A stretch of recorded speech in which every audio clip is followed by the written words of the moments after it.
Let's try that. See, did that work? Are we there? Are we here? I think we might be doing it. Hello! All right, look at that. I was really nervous for a second here that it wasn't going to work. The YouTube gave me the runaround for like the last hour and a half. But here we are. And I'm only 2 minutes late, so I apologize for that. But hello and welcome, and thank you so much for being here. Goodness, this is my first real, like, Patreon live session. I guess I've gone live on Patreon before, but I was like sculpting or something, and I wanted to take the opportunity to really sort of get to know everybody, and this seemed like a good way to do that. And I wanted to be able to answer your questions and like get specific about things, you know, that maybe you wanted to know. I don't know. I just thought it would be a good idea for us to get in touch. So hello and welcome, and thank you for being here. I hope this is working. Let me just double check. It seems like things are going okay. Right? Let's see. Let me double check. And I'll start, maybe should I say something in the chat? I don't know how these things work. This is all pretty new to me. But we're here. We made it. So thank goodness for that. Which window do I need to click? There we are. Forgive me, I'm still getting a little bit acclimated to YouTube Live. I'm very used to going live on TikTok. That is something that I have a lot of experience in, but doing that here on YouTube is a whole different animal, especially because I'm trying to use my nice camera. I want it to have a really, nice streaming quality. So here we are. Okay, great. Well, if you're out there, drop me a line, say hello so I can make sure that this is working. It seems to be working on my end, but I want to make sure. So hello. Thank you. Thank you for being here. And welcome, and thank you so much for being a patron on my Patreon. I cannot express in words how much it means to me as I'm starting this journey of trying to rebuild things. Am I hitting the microphone already? I really mean it. It means a lot to me as I'm, trying to get things off the ground and sort of reshape my life after a lot of really difficult things have happened in the last couple of years.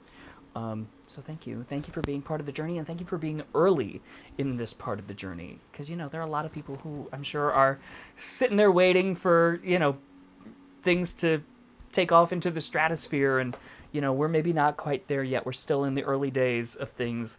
I'm currently wrapping up episode 5 of Out of the Ether. It's very close. It should be here in the next couple days, and I'm very excited about that. I've already gotten a head start on episode 6. That project is very much in the works, so, thankfully, this means the turnaround should be faster than sometimes it has been historically. But that's what I mean. There have been, some hiccups as we've tried to get things going. I say we. I really mean me. I'm doing everything. But, all that is to say, I appreciate you being here. I appreciate you supporting me. I appreciate you giving me feedback about the show. And yeah, thank you so much. So I wanted to take some time and try to do something special live with people and try to answer questions and give back and get to know everybody. So, hello! Hey, Travis Woods! How's it going? Welcome. Hey, Elliot! Hello! Elliot, I almost called you by a different name because when I stream on TikTok, I refer to you by a different name, but I don't want to assume that you want that name here. Maybe you like to keep things separate. So, hello, Elliot. That's what I'll say. How's it going, everybody? Welcome. Does it look okay? Does it sound okay? Is the music too loud? Am I talking too loud? Let me know. We'll figure this out together. This is sort of a new way of doing things for me. Last time I went live here on Patreon, I used my phone, and I think that was partly because some of the headaches that I just ran into, 30 minutes ago, maybe reared their ugly heads then too, except I wasn't crafty enough to solve them at the time, so I just used my phone. But now I've solved everything, so, theoretically it should be working and it should be fine. But I just want to make sure that, we're all aware that this is new. There could be hiccups. Who knows what could happen. We're, in a mysterious new land here a little bit. It doesn't matter to me. Everything looks and sounds great. Well, that's great. All right. Thank you. Everything looks and sounds good. Wonderful. I love that. That's great news. So, yeah, it seems like things are okay. Am I fuzzy? There we go. I think it went out of focus for a second. But now we're back. The one thing that I have to keep in mind is that the video comes in a little bit later, so I've got it on my laptop here so I can see what's happening. But it comes in after, there's a slight delay. So, I'm also keeping the volume off so I can't hear myself, but I just see myself like gesticulating. And it's a little disorienting, but I'll get used to it. I'll figure it out. So hello, everybody. Welcome. Thank you. I saw there were some questions, in particular, some questions that Elliot left in the comments section on the post that I made on Patreon about this live. So maybe we'll start there. Maybe we'll start addressing some of those since you're here. And, hopefully people will continue to filter in. And, if you're watching this live after the fact, if you're watching it tomorrow or next week somewhere in the future, hello and welcome. We will be doing more of these, especially now that I've figured out all the systems. Now that everything seems to, the infrastructure is in place. I would love to keep doing these. So hooray. All right, so let me pull up some of the questions that I have in the comment section here on Patreon, and maybe we'll go from there, and we'll bounce around. If you have questions or concerns or comments, please, there's the comment section, lovely comment section here on the side. It's on the side for me. I guess depending on what device you're on, it might be somewhere else. But my intention is to try to answer everything. I want to make sure that, people have the access to me that they are paying for, and I want to be able to answer your questions. And I know sometimes too on Patreon, I think sometimes, I feel when I'm like supporting somebody, through Patreon or something like that, I don't necessarily want to overload them with questions. I feel like I don't want to leave too many comments.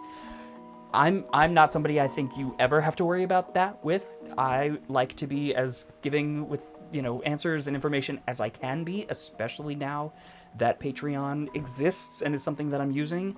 I want to be able to answer all of your questions. So please don't ever be afraid to leave a comment. Tell me what you think, any of that. I'm here for you guys. That is part of the nature of the system that we have set up. So yeah. Oh, well, hold on. Travis says, I had a question about your hot glue gun. I wasn't sure what to buy. I'm wanting to add detail to my chandelier. Ooh. So I've actually got my chandelier right here. I wanted to get it in the frame, but I couldn't quite manage with where I was sitting, and that's fine. We'll see it again. We've seen it before, and I think it does make several appearances in episode 5. But in terms of hot glue guns, there are a couple things that I could sort of recommend. I typically just buy my glue guns from Michaels. I don't get anything that's too super fancy or anything, particularly special. But I do know they do make actually, do I have one right here? I think I do. Look at that. There's a Surebonder hot glue gun. I don't know if you can read on the side. It says Surebonder. Maybe it's not in the light. But I actually don't use this glue gun for hot glue. I use it for wax because I have since discovered, since episode 1, when we started doing these candles and found a way to use a glue gun to sort of make the drips run down, I've since discovered that they make essentially hot glue sticks out of wax that people use, I guess, to seal letters. You just sort of, squeeze a little bit on the back of the envelope, and then you can take your wax seal press and press it down into the wax that you've just glued onto the envelope. So I now use that sometimes, depending on, the size of the candle, to add drips to candles. So that'll be coming up in an episode because I want to make sure that I show you guys that. Just because that's another option, I like when we have sort of different methods that you can come at the same problem.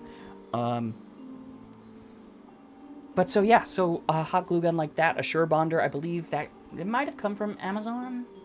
I know they sell them on Amazon at the very least. But otherwise, I'm not too fancy. The main thing that I try to keep in mind when I'm buying a hot glue gun is like, what kind of project do I have in mind for it? Because typically, I guess the way that I have it right now, I probably have like 5 hot glue guns. One that's like a large jumbo-sized glue gun that is exclusively for clear hot glue, the normal hot glue, or at least the most common hot glue that you'll probably ever find. That'll be the thing that they're selling in Michaels. That'll be the thing they sell in most stores. And then I have a mini one. I have a mini one for that same type of glue stick, but, or same type of glue, but the smaller size glue stick. But then I also have a glue gun for black hot glue. And I make a point to not ever get them confused. I'll never put a black hot glue stick in the clear glue gun, you know?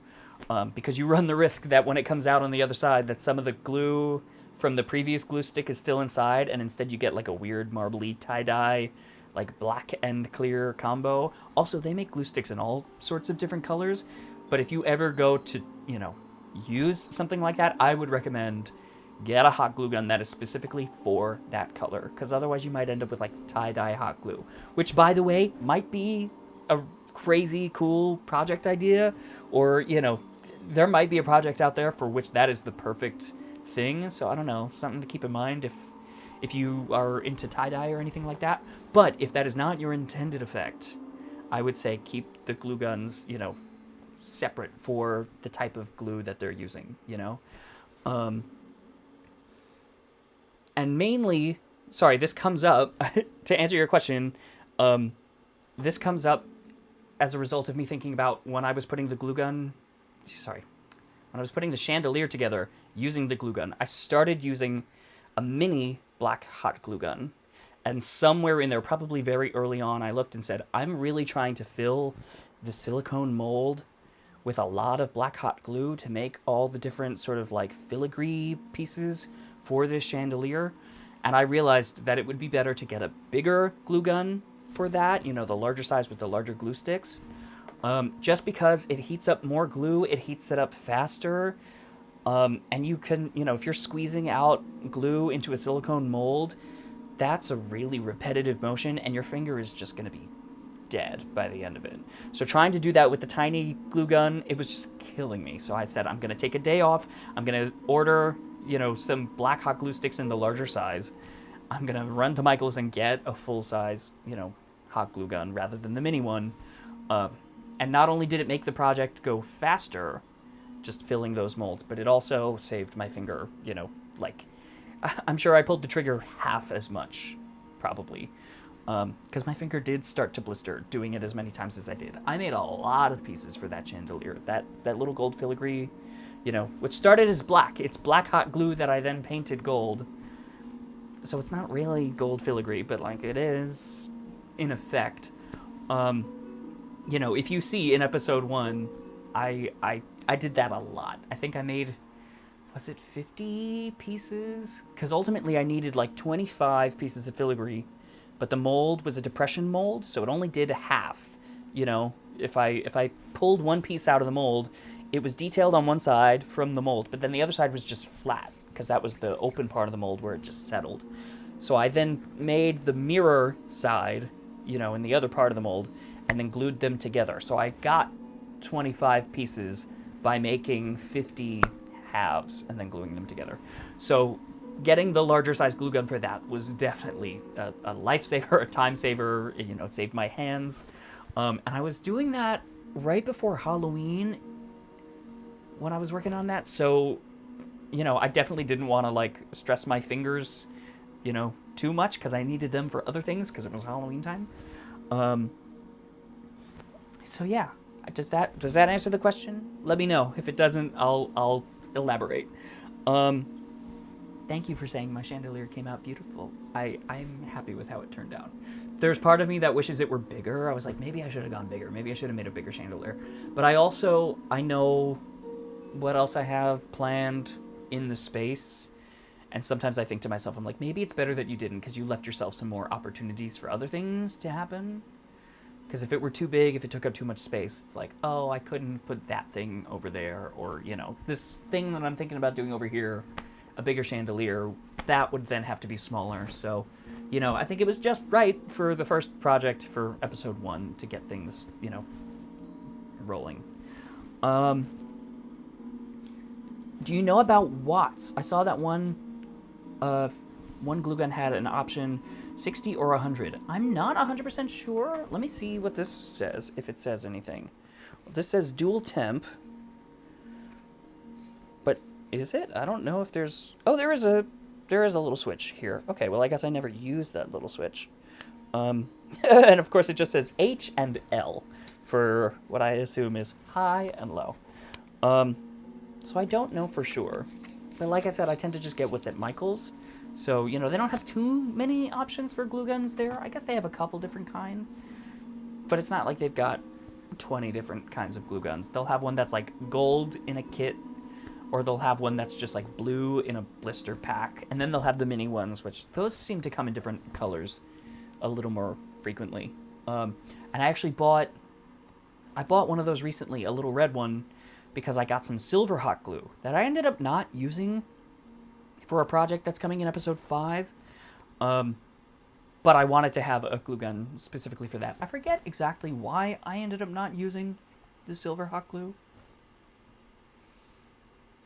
I don't know. Maybe... I bet there was a good reason, because I purposefully bought it just for that. So if I didn't use it, there must have been some incentive not to use it. I would also like to add that you should get one with a handle that looks rounded or ergonomic. This is Elliot's comment, by the way. I would add that you should get a glue gun with a handle that is rounded or ergonomic. If the edges of the handle are too squared, it will kill your hands in no time. That is a great point. And in fact, this one is kind of like, it's got like a weird sort of bevel here, this Surebonder glue gun. I've never run into trouble with it, but I'm also melting wax in it for candles for the most part. So maybe that's why, you know, I'm not using it all the time. I usually just use it like in little bits here and there. But that is certainly a good point, and definitely something to keep in mind. So thank you, Elliot, for that comment. Speaking of Elliot, I did have some comments here that you left on the Patreon that I said I would address, and I thought I was going to address them first, but now here we are, we're going to address them second. So one of the questions was, do you have any recommendations for training your eye to be a better sculptor? That is a great question. Let me think about it, because one of the things that I think continues to shock me as an artist, I've always heard people say all throughout school and also just throughout life, in terms of like being an artist, a lot of people like to say, use it or lose it. You know, if you are somebody who draws every day and then you fall into a pattern where you're not drawing as frequently, people like to suggest that you will start to lose it a little bit. You know, whatever it is that you've trained in your hand won't come as naturally as time goes on. I don't necessarily find that to be totally true. Like, of course, if you haven't done something in a little while, you might feel a little rusty, and maybe you got to get back into the swing of it a little bit.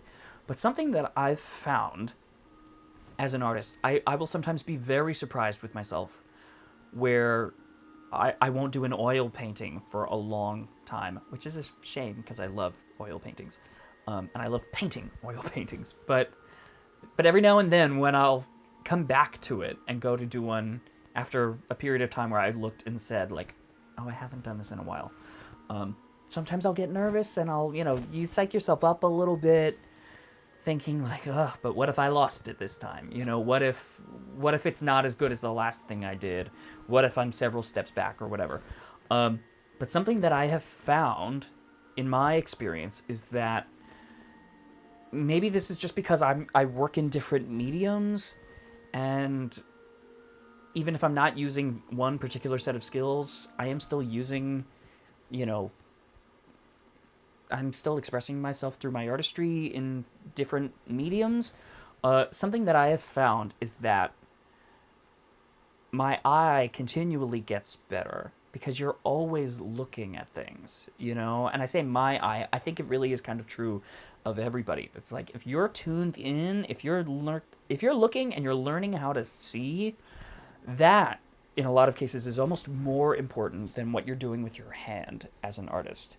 And of course, depending on what you do, you may feel to an extent that you want to have certain, techniques and capabilities practiced in your hand and things that you do a lot. I know some people, some artists, some of my favorite artists and some of my, closest friends who are artists will make a point of drawing every single day. That is not something that I do, certainly not intentionally. There was a time where I think I was drawing every day just kind of naturally. It was just kind of happening. And I've never pressured myself to have to do that, because I find when I'm not doing that, it's usually because I'm doing something else. Maybe I didn't draw something today, But I made eyeballs for that project, and I sculpted those and made them with my hands, or whatever, or I sculpted something else, or I did something digital, or whatever the case may be. And so I find if you're just continually making things, you don't necessarily have to be practicing that specific medium or skill set to be improving your ability to work in it. Because there was a long time, actually, where I didn't sculpt in clay, and when I came back to it, I was really nervous. I was like, I haven't done this in a while, I don't know how this is going to go. And quickly I looked and I was like, your hand may be out of practice, but your eye has never stopped. So it became easier to see what should and shouldn't be on, the object that I was sculpting. There's a quote from, I believe, Michelangelo about the David. I guess it would have to be from him because that was his sculpture. That the David was merely, hidden in the marble, and all he had to do was pull away the parts of the marble that weren't him, that he was sort of concealed inside, and it was just a matter of revealing him. And of course, that's a very tricky medium to sculpt in, something like marble. It's completely subtractive. If you take something off and it's supposed to be there, you can't add it back on. You can't glue the marble back together. I don't know, maybe you can. I've never actually worked in marble. But I would think, theoretically, that's not how it goes. You're chipping away at things. But so the trick becomes, sort of in that case, to see where the thing is inside of the medium, and then just kind of like take away the parts that are, too much, where this plane is too big and should be shallower, or, whatever the case may be. So I find, it sounds silly, but looking is the thing that you can do. That is the thing that trains your eye. And when you're sculpting, you are training your hand. You're training your eye and you're training your hand.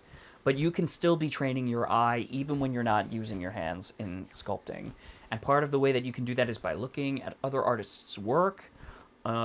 Something that I will sometimes do if I'm working on a project that is related to something that exists in the world, either if I'm replicating something or if I'm working on a project that is inspired by something that has, another real world equivalent, I will look at how other people have tried to replicate that thing.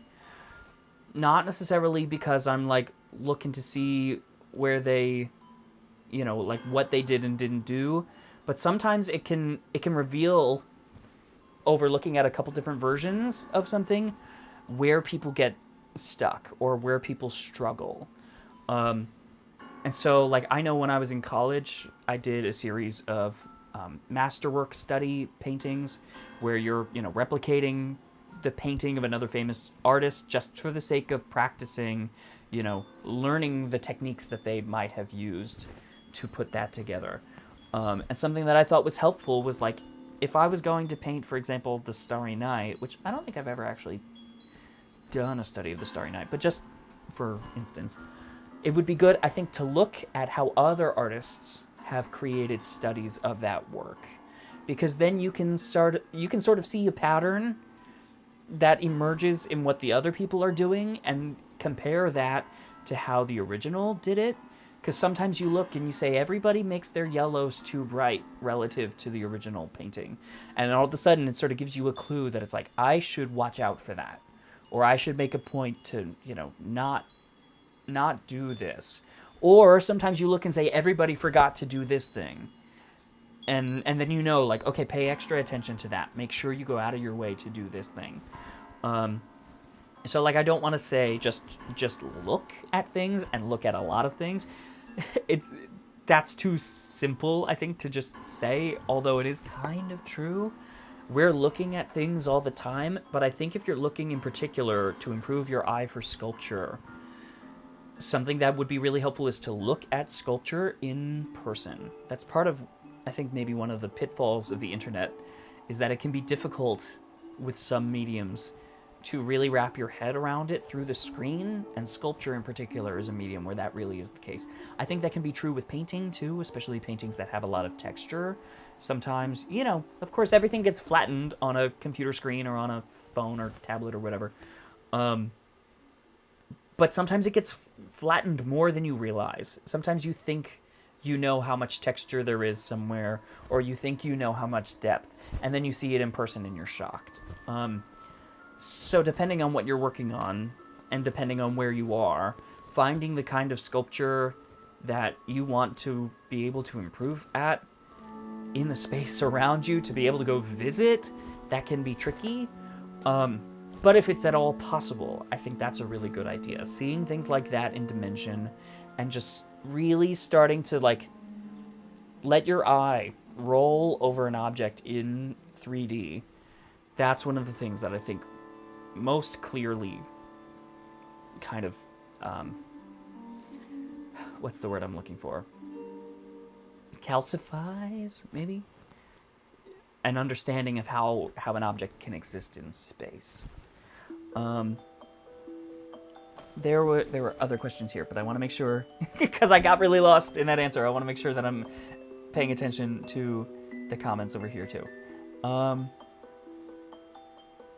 Okay, so then the next question was, what clays do you like to use, and what are the different applications that they excel at? So that's a great question. One of the things that I like to work with most when sculpting is plastiline clay, which is an oil-based clay that never hardens. It's not like an air-dry clay where you leave it out overnight and the next day you come back and it's solid. Part of what's really nice about that is that it's great for molding things. So when I did the Sanderson Sister puppets in episode 2 of Out of the Ether, I used plastiline to sculpt their heads, because what I was then able to do was make the sculpt of one of their faces, and then I took Worbla and molded it over their faces to get essentially a thin, hollow cast of that face. But then afterward, I was able to go in and pull out the plastiline clay, which destroys the sculpture, so you have to be mindful of that, because sometimes you don't want to destroy the sculpture, but I did want to destroy the sculpture. I didn't need to hold on to the clay sculpture of the heads because I had the Worbla cast. So that was, what preserved the sculpture for me. And what was nice about that was that I only had to buy one head's worth of clay to do all 3 of them, because I just sculpted them each at their own time. And then when I thought the sculpture was ready, I molded the Worbla over the face, and that preserved it. And once that was done, and I was happy with how it turned out, then I just pulled all of the clay inside out of the Worbla mask and was able to use that to then build the next, sculpture of the next head. So depending on what you're doing, if you're trying to do many things at the same time, you can't necessarily always get away with that. But I kind of told myself, I was like, you really, since you're sculpting them all yourself, you can only sculpt one head at a time anyway. It didn't benefit me to have the 3 clay sculptures side by side at the same time. So plastiline is something that's great for that. If you know that, I'm sculpting something that is going to be preserved in some other way, I'm going to mold it, I'm going to make a cast of it, I'm going to cast it in plaster or whatever the case may be. Plastiline is great because it's just completely reusable, And that same clay that I used, I guess back in September to sculpt those heads, I could still use it now, I don't know if there really is a lifespan on plastiline clay. It might run out eventually, 20 years from now, it might not be the same that it was today, but in my experience, it lasts a long time. And part of what's nice about it, too, is you can get it in different firmnesses. You can get, a really hard plastiline or a really soft plastiline.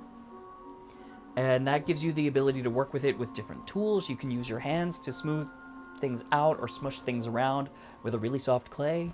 But if you get a really hard clay, you can go in with sharp tools and sort of, scratch pieces off and get very, very, very particular. You can get really, really detailed, because the clay itself, unless you really force it to do something different, it's going to stay put. It's going to retain its shape. So I tend to use a plastiline, at this stage in my life, I tend to use a plastiline that has a good amount of firmness. That is something that I like, because then I can make really detailed decisions and like wrinkles around, eye sockets and, little tiny decisions like that, eyelids and whatever. And know that when I go to mold it later, applying the material to make the mold of it isn't gonna smush the clay and distort what I had already sculpted.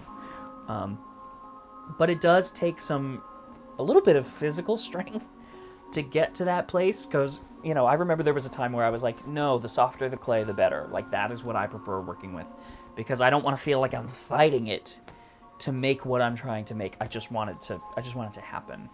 Now, depending on the project, these days I tend to prefer a heavier clay, because I've built up some of the strength necessary to make sort of, big movements with a firm clay, and then go in later and make really tiny detailed decisions. Other things you can do with plastiline too is you can melt it, you can heat it up, and that will soften it.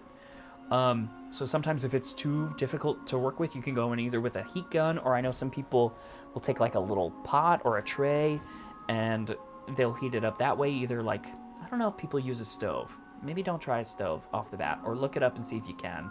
I've never done that, but I know you can, like, take a tray and put it in like a toaster oven and heat it up that way, and it will become softer, but then it will go back to whatever firmness it was at before when it loses the heat, when it naturally cools down.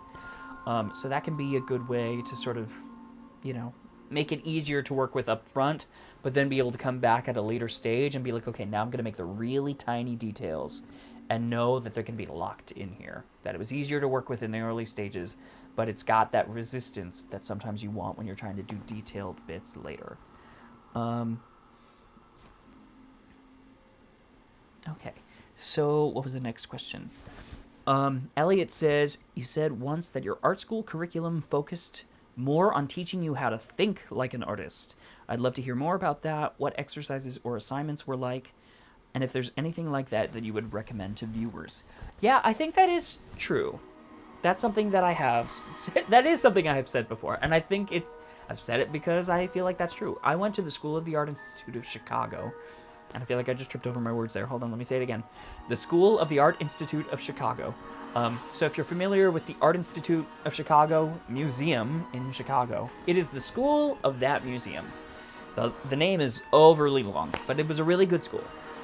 And, sorry, that track it felt extra loud, so if the music's too loud, just let me know. That school is predominantly a conceptual art school. That is how a lot of the classes work. That is, what a lot of the students are there to learn about. So a lot of what I was studying was not necessarily rooted in learning technique.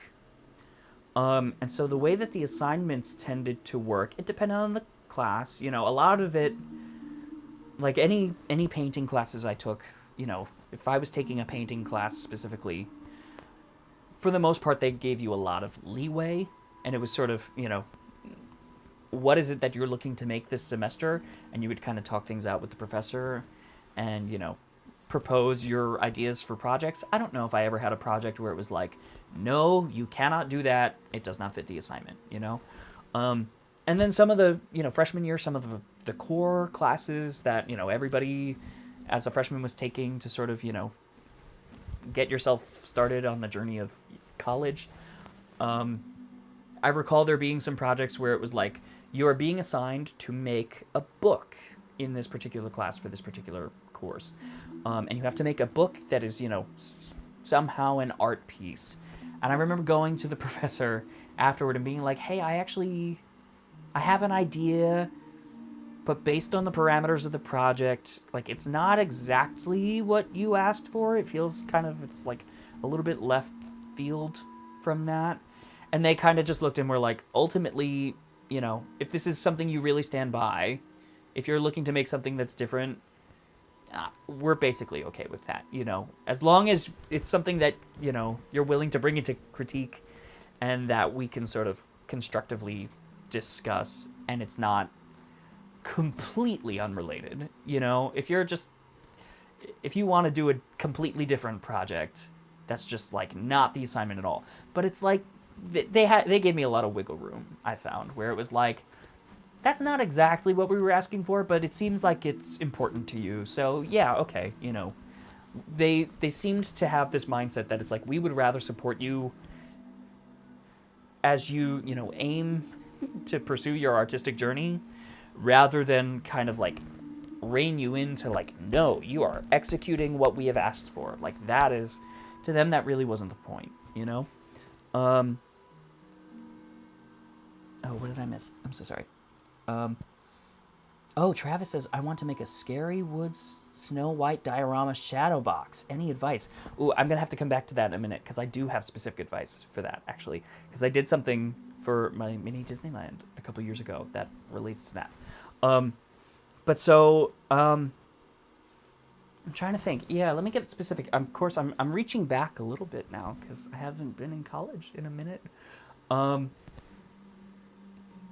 But, you know, a lot of the time, it really was just a matter of, like, figure out what it is you're trying to do and, you know, think about the kind of work that you're looking to create in this moment. And unless the class was teaching you, like, a really specific skill set, like, I couldn't necessarily go to my figure drawing teacher and be like, hey, for critique, I brought this oil painting that, you know, there's no figure in it. Like, you still had to be within the realm of, you know, the class. And something else too that they were adamant about was you could not create one project that you used as an assignment for multiple classes. And I think part of the reason for that is because they were so lenient and so willing to be lenient with what you were trying to make. They didn't want you to be like, I'm just going to make one painting and bring it into every class, and, you know, that'll be my work for the semester. The other thing that really was true about my college, all the classes were pass-fail. So there were sort of two sides to that coin, because everybody who I talked to, all my friends who were, you know, getting specific grades in college, they were really frustrated, you know, because they were like, I wish I was at a college where the classes were pass-fail. That would be so much easier than having to get, like, you know, having to fight for, you know, a perfect grade. But one of the challenges of an art school being pass-fail is that you really have to convince them. You really have to earn the pass from your professor. You know, they are not inclined to automatically pass you. You have to show them that you really meant what you were doing, you know. And part of the way that you do that is by, of course, you know, making work that is you are clearly committed to, but also showing up and engaging in class in a meaningful way, and engaging in critique, and engaging in dialogue with the professors, and engaging in dialogue with the TAs, and showing, you know, consistently every day that you weren't phoning it in. And, you know, on one level, like, I personally kind of felt like that was easy just because my heart was exactly in that place where it was like, no, I'm really trying to figure something out here. You know, I'm trying to investigate something with the work that I'm making this semester. So I never felt like I had to convince anybody of anything, because I just, like, I wanted to do all those things. I wanted to be making even more work than I was making. I always got frustrated at the end of the semester, because sometimes you look, you know, critique is 2 days away, and you're like, this thing's only half done, or I was going to make 3 paintings for this, and maybe I just have to focus on 2, you know? So there was always, I felt for me, like, an extra distance that I wanted to go that I didn't always quite get to reach. But I think when the professors saw that, they were understanding, because it wasn't like, you know, unless the assignment was to make a triptych, to make 3 paintings, and then you bring in 2, like, that's the kind of thing where they look and they're like, we said 3, you know?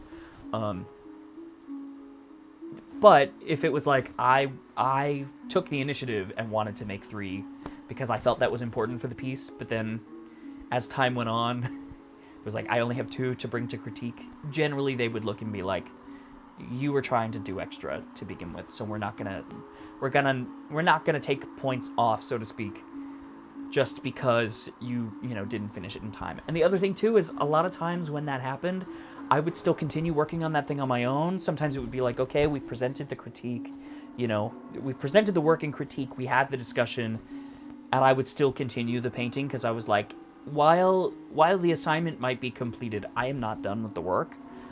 And then generally, if that were the case, I would try to bring it to my professor's attention later and be like, hey, listen, so I made some changes. I know we're not necessarily in the position to bring it back for critique. Although sometimes at the end of the semester, there would be like a major critique. And sometimes the assignment was like, bring in everything you've made for this class this semester and let's see it all together. And sometimes that wouldn't necessarily be the assignment, but you could do that. And I think people would be like, you know, if it wasn't the assignment, people were only obligated to discuss the things that were part of the assignment. But if you were kind of hoping for feedback from, you know, feedback of the work as a collective, people generally would just kind of like meet you there. So it was weird because it was, you know, there was not a lot of structure necessarily. Something else that was true about my school is that you did not declare a major. That, you know, it was one of those schools that was not something that was incumbent on you to decide. Because part of what they felt was like, if we're training you as an artist, we don't want you to be necessarily putting yourself in a box, especially early, because I guess I don't really know for sure because I didn't go to a college where you declared a major or a minor. But my understanding is that that's something that you decide fairly early on. If not freshman year, then I guess maybe sophomore year, right? And I guess you can change it, but it's not necessarily easy. And part of what they said at my school, I remember, I guess in orientation, somebody, you know, talking to the whole room of students, was telling a story about somebody who, you know, worked in sculpture and worked in drawing their whole career at the school, and then senior year took a class in stained glass just because it was like, you know what, I've got the infrastructure here. If I take this class, the school will teach me how to do it. We have the tools, you know, those will be available to me here, and I can just try it, and we'll just see. And by the end of the semester, they were like, I forsake all other forms of art. This is it. This is what I've been waiting for my whole life. I had no idea that this was, you know, who I am as an artist is in stained glass. And they figured it out, I think it was like second semester senior year, because they had the freedom to take a class that wasn't necessarily tied to what they'd been doing before or what they'd decided for themselves. And that opened up their artistic journey because they were then able to pursue something that maybe they wouldn't have been able to try under different circumstances. Pass-fail is terrifying. I mean, I don't know. I guess I never found myself too terrified by it. And there were some classes, like I had some English classes. I was gonna say a playwriting class. I don't think it was a playwriting class. If I think about it, I bet I'll remember what it was. But different writing classes and English classes, where like I think my papers would get graded, but ultimately the class was still pass-fail. You know, so it was more mathematical just for the sake of like, here's how you did on this one. But it didn't necessarily, it wasn't totally cumulative, you know.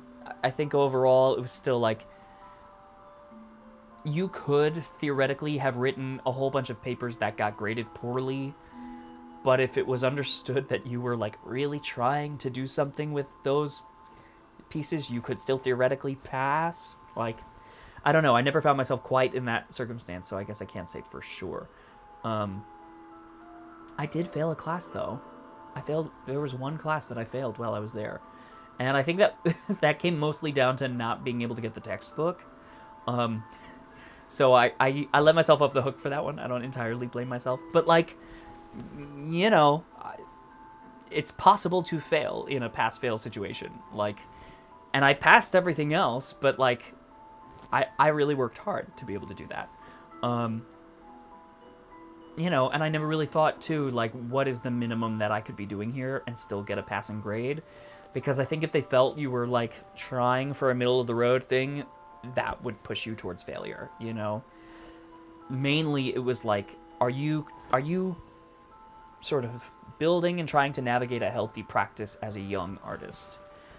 And if they could see that you were doing that, if the work that you were doing and the effort you were putting in and the discussions that you were having amounted to that impression, ultimately you would pass. But, like, it's the kind of thing where it's like that only happens, you can only give them that impression if that's true. If you're trying to skate by in the class, you're not going to convince them of that, you know? So there was no class there that was like the easy class. It was only easy if that class was like the thing you loved the most, you know? So like I don't think I was ever concerned in a painting class that it was like, oh no, I'm going to fail. It was like, no, this is where I think I'm most intensely expressing myself and where I'm really throwing myself into the work. And I'm trying to do things that I haven't done before, and I'm trying to do things that I feel matter, and I'm able to discuss them in a way that I think helps people understand what I think matters about this work and about these ideas. And then I'm making work that tends to reflect that aspiration. Because that was the other thing, you know, you could come in and talk a bit game about what you were trying to do, but if you presented a work that just like didn't feel related at all, I don't know, maybe you weren't gonna pass that assignment. I remember in particular there was one student, we had an assignment that I think was what was it referred to as? It was like a Derive project. And so the idea was that we were supposed to bring in like a ready-made object and present it as a piece of art. And I remember what I did, but I'm not going to tell you because it wasn't great. Like, I think I passed because it wasn't terrible, but it just, like, in retrospect, I didn't have the best idea. There was a student in my class who I ran into the night before that critique. Ran into them on the subway in Chicago, on the L train. And they had found this, like, big, beautiful, hulking, old, rusted, antique bike that they had like smuggled onto the train to bring back. And they were like, this is my Derive project. Like, what do you think? And I was like, whoa, this is wild. Like, what an object this is. I don't know where you found this. How long has it been there? It was, you know, crazy looking bike. And they were really, really pumped about it. And then the next day we went into critique and I looked around the room and there was no bike. And I was like, where's this bike? Like, Maya, didn't you have a bike? And I asked her and she was like, I found something better on the way to class. She's like, I left the bike outside because that's not my project anymore. I found something better. And you, this is one of those things I think where either you get it or you don't. When it was time for Maya to present, she had had a glue gun that I guess was plugged in and charging, you know, heating up. And she picked up her project and she put a dab of hot glue on the wall and stuck the project to the wall in the center of this big white wall. And it was a burned out match. And she said the title of the piece was The Beautiful Nature of Transient Things, the Transient Nature of Beautiful Things. And I think, if I recall correctly, everybody was like, that was the best piece. Because once she started talking about it, and I don't think she even told the story of, like, I had this other thing that I was going to bring in, and this happened instead. But she had told me that, and I think just the way she talked about it and what it was and encountering this thing, you know, on its own, forsaking all other notions of what the project was going to be before this, it really was just, like, strangely moving, where you looked and you were like, this is, like, there's something about this that is really compelling, especially in terms of ready-made objects. Everything that everybody had brought in, you know, was not something that they had created. It was not something you made with your hands.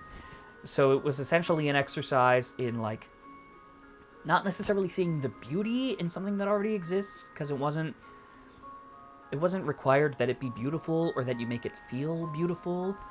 It was just, like, seeing ideas in objects that, you know, exist already. And, of course, in the history of art, there is a very complex history around ready-made objects. And there's a lot of discussion that could be had there. But for some reason, that memory always stuck with me in that title. And just seeing the one burned-out match on the wall, The Transient Nature of Beautiful Things, The Beautiful Nature of Transient Things. And I'm not sure. I think I've just reversed it. I don't know if transient came first and then beautiful, or vice versa. But that was essentially the title. And for some reason, I'll just never forget it. It was really, like, a strangely moving piece. Um,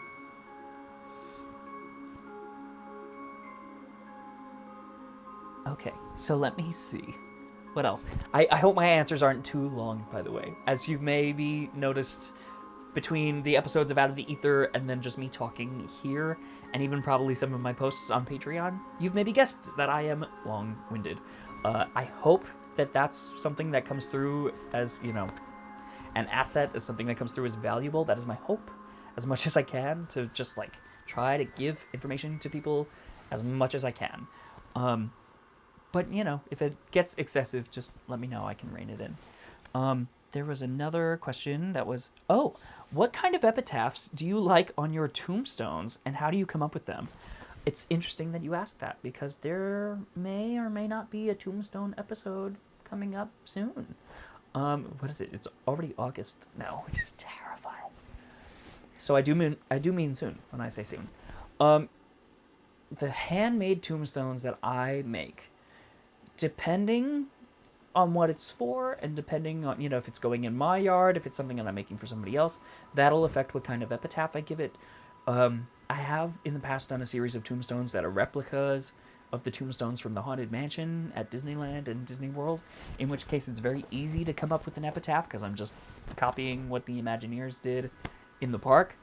But truthfully, something that I do a good amount of the time, and I don't know, some people might think of this as cheating. I don't necessarily think of it as cheating. I will make epitaphs that are illegible. That is something that I really like. And you want to make sure that it's kind of based in something. You want it to look like it could be words. That's something that I like to do, is make tombstones that are really battered and old and weathered. Because if you walk around through an old graveyard or an old cemetery, not all the tombstones are legible. Some of them are grown over with, moss, or have calcium that has run down and collected in the letters and makes it difficult to read. And especially, if I'm putting them outside at my place, a lot of the time they're distant from people, so I'll have things up close that people can read, but the ones that are distant, I just sort of give an impressionist, idea of what it might have said. And I think part of that is because I think that aesthetically is fascinating. I think there's something mysterious about it. It can be funny to read a tombstone that has an epitaph that's like a joke or a gag or a pun, but there's something really kind of haunting and tragic about a tombstone that isn't quite legible anymore. Especially when it's fake. If you're putting things out for Halloween, your mileage may vary, but something that I really like is when a decoration sort of verges on reality, where, if there's a tombstone stuck in somebody's front lawn and it's October 27th, there's a good chance you can already tell, this isn't real. This is a decoration. But if you make it just right, I have had people say to me, is this a real cemetery? What am I seeing here? If you do them right, and I think, to me, that can be one of those elements that sort of helps sell the illusion that it might be real, because if it is perfectly legible, there's something about that, it makes it feel like somebody made it for you to read. But I think you sort of question a little bit if somebody really made it for that purpose when you can't read it. So a lot of the time, that's something that I like to do. I feel like some people might consider that cheating. They might look and be like, no, you have to make it say something, Otherwise, you can just make a ton of tombstones and none of them have to say anything. And what kind of wit does that require? What kind of intelligence does that require? And, not necessarily any, but I think I like, as often as I can, depending on the project, I enjoy making something that kind of verges, where you look and you say, it's probably a decoration, but is it? This might be what it feels like, but I'm just not sure. I kind of like to try, whenever possible, with the things that I'm making. I like to try to subvert the audience expectation a little bit. And so I find if you're making tombstones for Halloween, people expect to be able to read them. They think of that as something, it is a mode of delivery of information. And so I think there's something, really kind of like eerie when you make something where it's like, I actually can't read that. And now I wonder, because of the way that it's textured, like it does kind of feel real. Maybe it is real. Maybe this person does have dead people buried in the front yard, And typically, probably not. But if you go in that direction far enough, you can get people to ask that question. And I enjoy being able to, make people kind of wonder, like, wait a second, is this what I think it is, or is something else happening?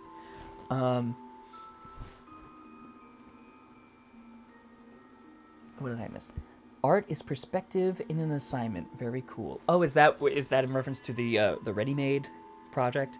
And we had lots of different kinds of projects. I remember. Oh, sorry. No, the Derive was something else. That was the same class. I think the assignments were next to each other. I used the word Derive before. And what a Derive is like almost like a fact-finding mission in a way. And the assignment was essentially to go to a place. And we maybe were assigned a place. If I recall correctly, I think we were given a place to go in the city of Chicago by the professor. And we were to go to that place and like go on a Derive and just kind of like let ourselves discover things as we went there and see what kind of piece of art we could make out of that experience, And I think in that case, it was not necessarily limited in terms of the medium. It wasn't an assignment that was like, you have to make a painting or you have to make a sculpture. It was like, you can make whatever kind of piece of artwork you want to make. But you have to be able to, show me either in the work or, in the process that you went to the place I told you to go and that this work is reflective of that in some way. And that was another example of like some leniency because it was early. It was like very early freshman year, like first semester freshman year, like maybe week 2.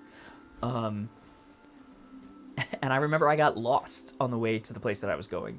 So I didn't actually get there, but I went around a bunch and I, picked up lots of little pieces of things on the way there. Not necessarily physically. What I made ultimately was a painting, but it assembled, it was a painting that I sort of tried to, how do I want to describe it? It wasn't a great painting, by the way. Like, let me just say now, in retrospect, I'm like, okay, fine, whatever, you did it. But I took lots of pictures while I was out, and I kept, like, using my, limited technology phone to try to figure out where I was going and how far off I was, and, like, why I was in the wrong place. Did I get on the wrong train? Did I get off at the wrong stop? Did I transfer somewhere else? Never got where I was supposed to go. But I made a piece of art that sort of tried to capture that journey. And I passed that assignment. My professor was like, clearly you tried to get there. I can see from the places you were in the ballpark. You've never been to the city before. I can understand that you maybe didn't get where you were trying to go. But you completed the assignment to the best of your ability. The one thing you didn't do was just like get to that spot. But obviously, if I just stayed home and tried to make a piece out of that, I wouldn't have gotten credit for doing the project, but I tried to do the project, and I made a project out of trying to do the project, and that worked. Elliot says, I love the way you speak about things. It's fascinating. Thank you very much. Thank you. I appreciate that. It sounds like it could be tricky. Can't wait to see it. I'm so excited for the Tombstone episode. Me too. And part of why I'm excited about it is because I've been meaning to do tombstones for the last couple of years now. After the fire in 2020, most of my tombstones were destroyed. I had a large collection that I'd built up over years. And some of them that I hadn't put away yet happened to survive because I hadn't put them away yet. So there were maybe 6 or so that hung on after that. And I still have those and I still use those.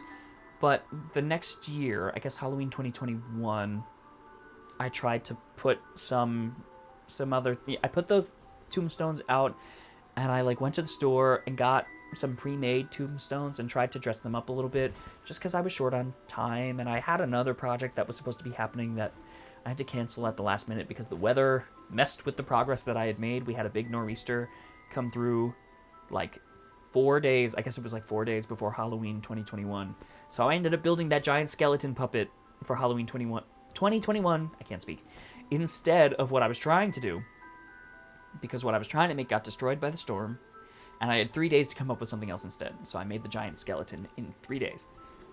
And then I had tombstones around, and I had the chicken wire ghosts that I had made that year. And I guess that was the same year that I did the Reaper statues. They're like the coppery looking Reaper statues. I guess that was 2021, right? Yeah, I think so.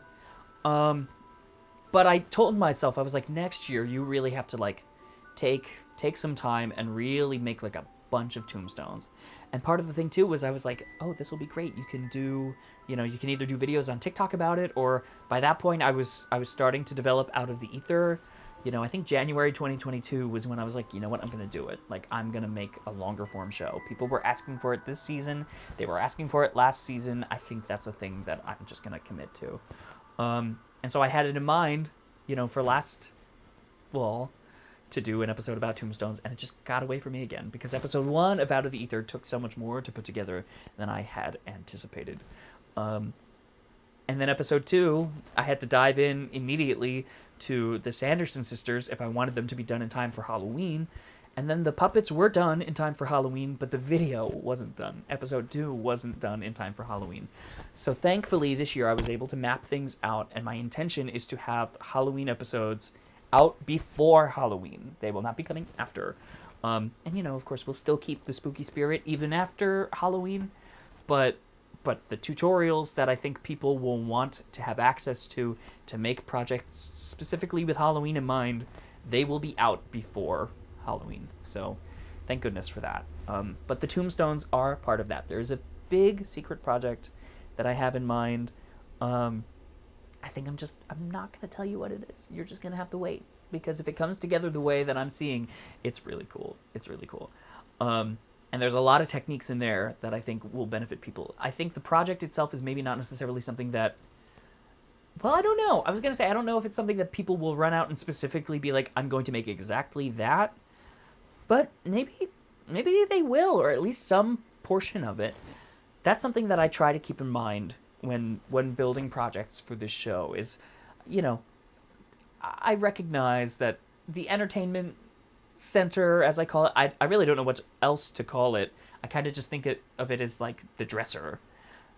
The project from episode 4 of Out of the Ether, I don't necessarily expect that somebody's walking out the door that day after watching that episode and saying, okay, I gotta buy these materials to make this exact thing in my space. But I certainly hope that in watching that episode, there are techniques and tools and materials that you learn about and learn how to work with that can inspire you to put something together that is, maybe related to what I did there, or maybe completely unrelated from what I did. But ultimately there's a level of exposure and information and, tutorial where you see either part of it or some larger whole that can fit into your life and become something that you can make and, be its own unique, cool thing. But of course, if somebody wanted to run out and be like, no, I'm just going to do exactly what you did, I have no problem with that either. I would be fine with that. And in fact, there are projects that I have on the docket that are kind of like that. The Tombstone episode, some of those tombstones you may look and be like, I'm just going to replicate that exactly because I really, really like how that looks. Or you may look and say, like, now that I've learned about these different methods for how to make tombstones, I can use these techniques to sort of make things in a different style or make them my own way. Also, I will show you how I do lettering on tombstones. I hope you don't think, because I was saying I don't always put, clear, distinct epitaphs on my tombstones, that I'm not going to show you how to do it. I'll show you how to do it. And I'll show you a couple different ways to do it. But so, that will happen, just so that's known. Also, I think, did the music stop? Did I not have it on a loop? Maybe that was the case. I hope the music's not too loud. I hope it's not too quiet. I hope people are enjoying it. If it's you know, if it's better without music, I don't know. I know some people, when they do a live stream, they don't play music so that you can sort of be at home and play your own music in the background. I thought maybe hearing some of the music from Out of the Ether might be fun. I think, too, I might have a track in this playlist, a track or two that is from episode 5, which none of you would have heard yet. Yeah, I do. So keep an ear out for that. You might be getting the first preview of things to come. I'm really pleased with how the music turned out for episode 5. You'll be hearing it very soon, hopefully. I say hopefully. No, you will. You will. It's coming soon. Elliot says, I love that. That is the goal with my tombstones. Is this a real cemetery? Yeah, you know, I want, especially at Halloween where you know people are decorating, I like doing something that's like right in the spot where you kind of wonder, like, but is it a decoration or not? And then, of course, there are some moments where I look and I'm like, no, I'm going to do something that is very clearly, like, this is obviously a decoration. The giant 30-foot skeleton puppet that I made in 2021, I don't think anybody was looking and saying, like, but maybe it's real. It's like, no, they know that you made this.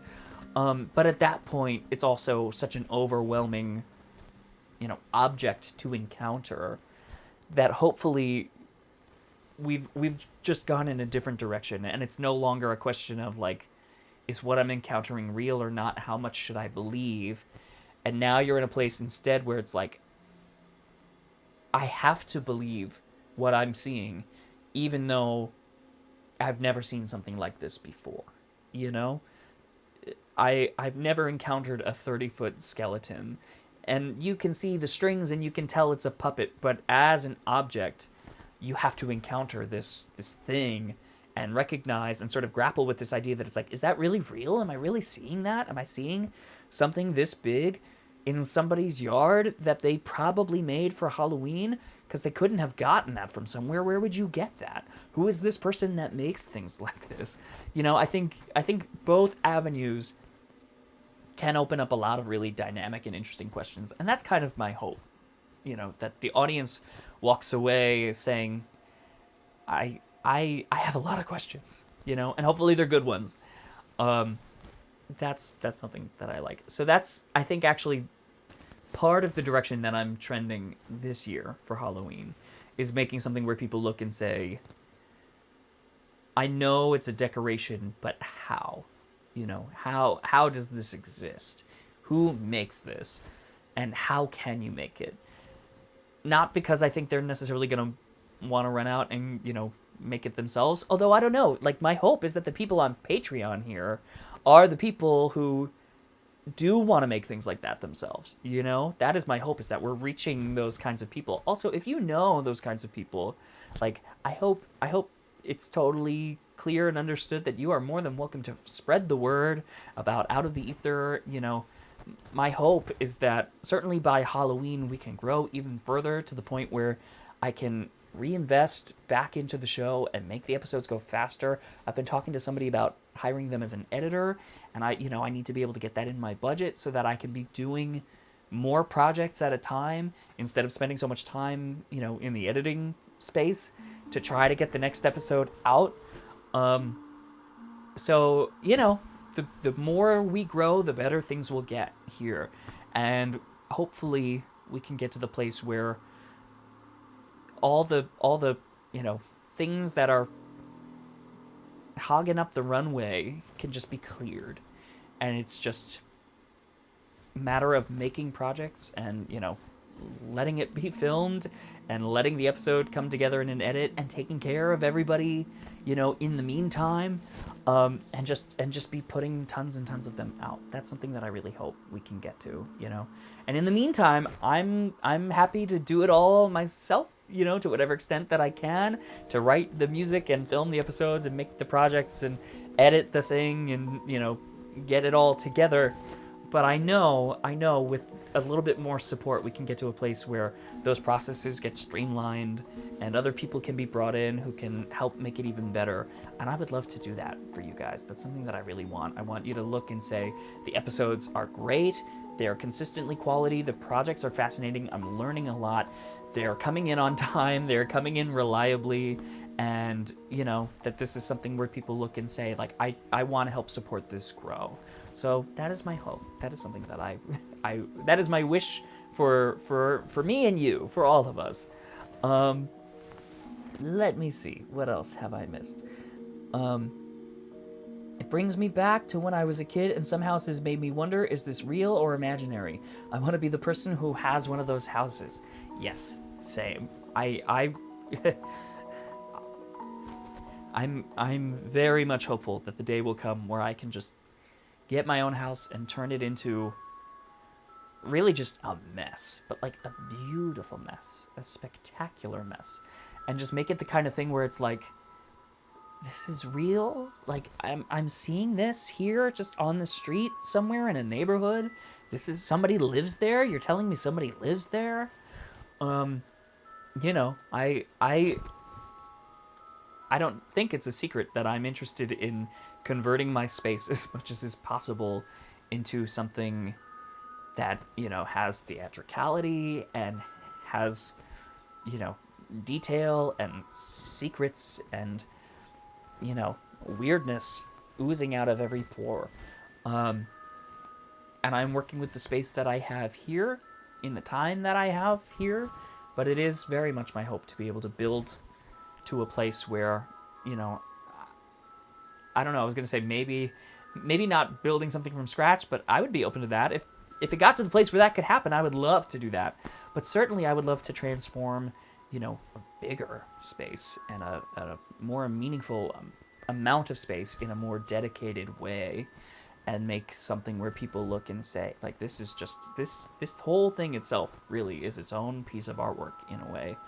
And then throw open the doors on Halloween and just let people come through, you know? Or keep it open year round. I don't know. We'll see. We'll cross that bridge when we get to it.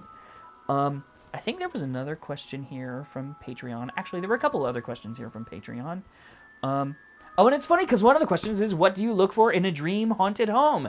Well, we were just talking about it a little bit.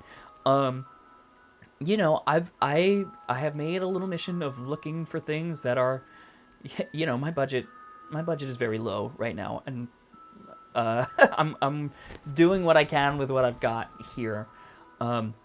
So part of me has been looking for houses that are just like, they've seen their glory days and they are gone, and the house is just, you know, a remnant of what once was, and therefore the cost is, you know, reflective of that, because I would be fine to then go in myself and turn it into something that, you know, could be both livable and also spectacular, and try to pour myself into a project like that. But, you know, even things like that are not necessarily in my budget at the moment, and they tend to come with some pretty steep caveats, so, you know, it's not necessarily a wise decision to make lightly. And they don't always let you, because there was one place where I was like, I reached out and was like, can you give me more information about this? And they were like, yeah, can you show us that you have more money than this house costs first? And I was like, I can't do that. Never mind. So that's what it is. There was another question, which is from Travis, which says, what florals do you use? I love the dying look. Or will you be talking about the florals in the upcoming episode? So I will be talking about florals in episode 5 of Out of the Ether, but I'm happy to talk about them a little bit here too. I am not particularly fancy with my florals. I tend to use fake, you know, plants and flowers for the most part, because that gives you the leeway to sort of turn them into whatever it is you'd like to turn them into. Every now and then, there's a couple spots around here where I have some dried plants and, you know, dead plants. But, you know, then you're not in control of how they look, and sometimes that's perfect and that's beautiful and you don't want to change it. But sometimes you look and you're like, I'm making something that's custom. It is meant to look a certain way. I have a certain vision, and nature has other ideas. So in particular, in episode 5, I'll let you know there's a wreath that I'm working on for the door. By the way, have I said that yet? Episode 5 is the door. I've mentioned it on Patreon, so I guess theoretically everybody here should know. But just in case you don't, and there was a wreath on that door, and the door is inspired by, funny enough, a painting that is at the Art Institute of Chicago, and I discovered that painting when I was in college there, and I say discovered, of course, meaning that, like, personally I discovered it. Obviously, I did not discover the artist. They were already hanging in a major art institute, so, you know what I mean. But I fell so deeply in love with that painting, and really deeply in love with that artist. And Ivan Albright, who was the artist, was a Chicago-based artist. I almost said is. I guess he's been gone for a while now. And if you haven't seen his work, I'm going to show some of it in episode 5 of Out of the Ether, because I want more people to know about Ivan Albright. One, because I feel like a lot of Chicago-based artists don't get enough attention, and two, because Ivan Albright in particular, I feel like does not get enough attention in the Halloween and spooky community, who like really should be praising him, because he was doing some wild stuff. So all that is to say, there is a wreath on the door, and there's a wreath on the door in the painting that this is inspired by. And for, I think, all the florals in there, I just use florals from Michaels. I try as often as I can, for a number of reasons, not to get too heady with the materials, where, I don't want to say, like, oh, you need to order a very specific kind of flower from a very specific kind of vendor. I like, as often as I can, using things that are accessible and widespread, where I can say to you, this came from Michaels, and you can go to your local Michaels, wherever it is, and they'll probably have it. Every now and then I find something that, either the universe presented itself to me by leaving it on a curb that I, wandered across, or I'll find something on Facebook Marketplace and it's not necessarily mass produced, and I'll still incorporate it into the project, because, you got to work with what the universe hands you sometimes.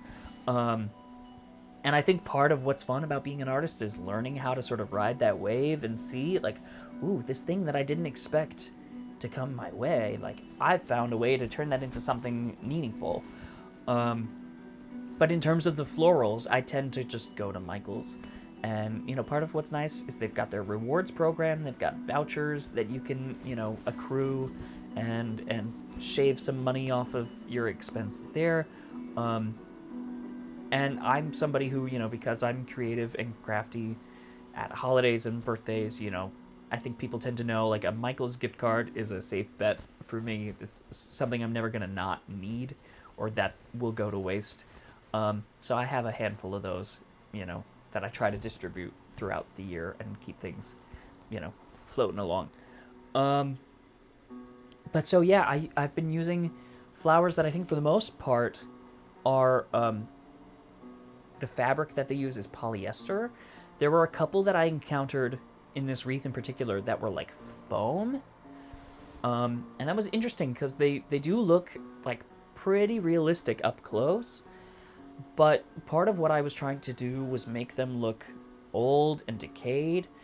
And part of the way that I did that was by using a heat gun to essentially like shrink and melt the polyester, petals on some of the flowers. And with the foam and like rubbery kind of flowers, that doesn't work quite as well. The heat did still kind of warp it a little bit, and I think it looks okay for what I was aiming for. I'm like, okay, yeah, I'm using it. I didn't throw it out and say never mind. But I definitely would have preferred, for those particular flowers, they're calla lilies, and I really kind of wanted fabric calla lilies, because I wanted to use the heat gun to sort of curl their edges, kind of both in the way that I see in the painting, but also just in what I think is a realistic manner for how flowers tend to shrivel when they die.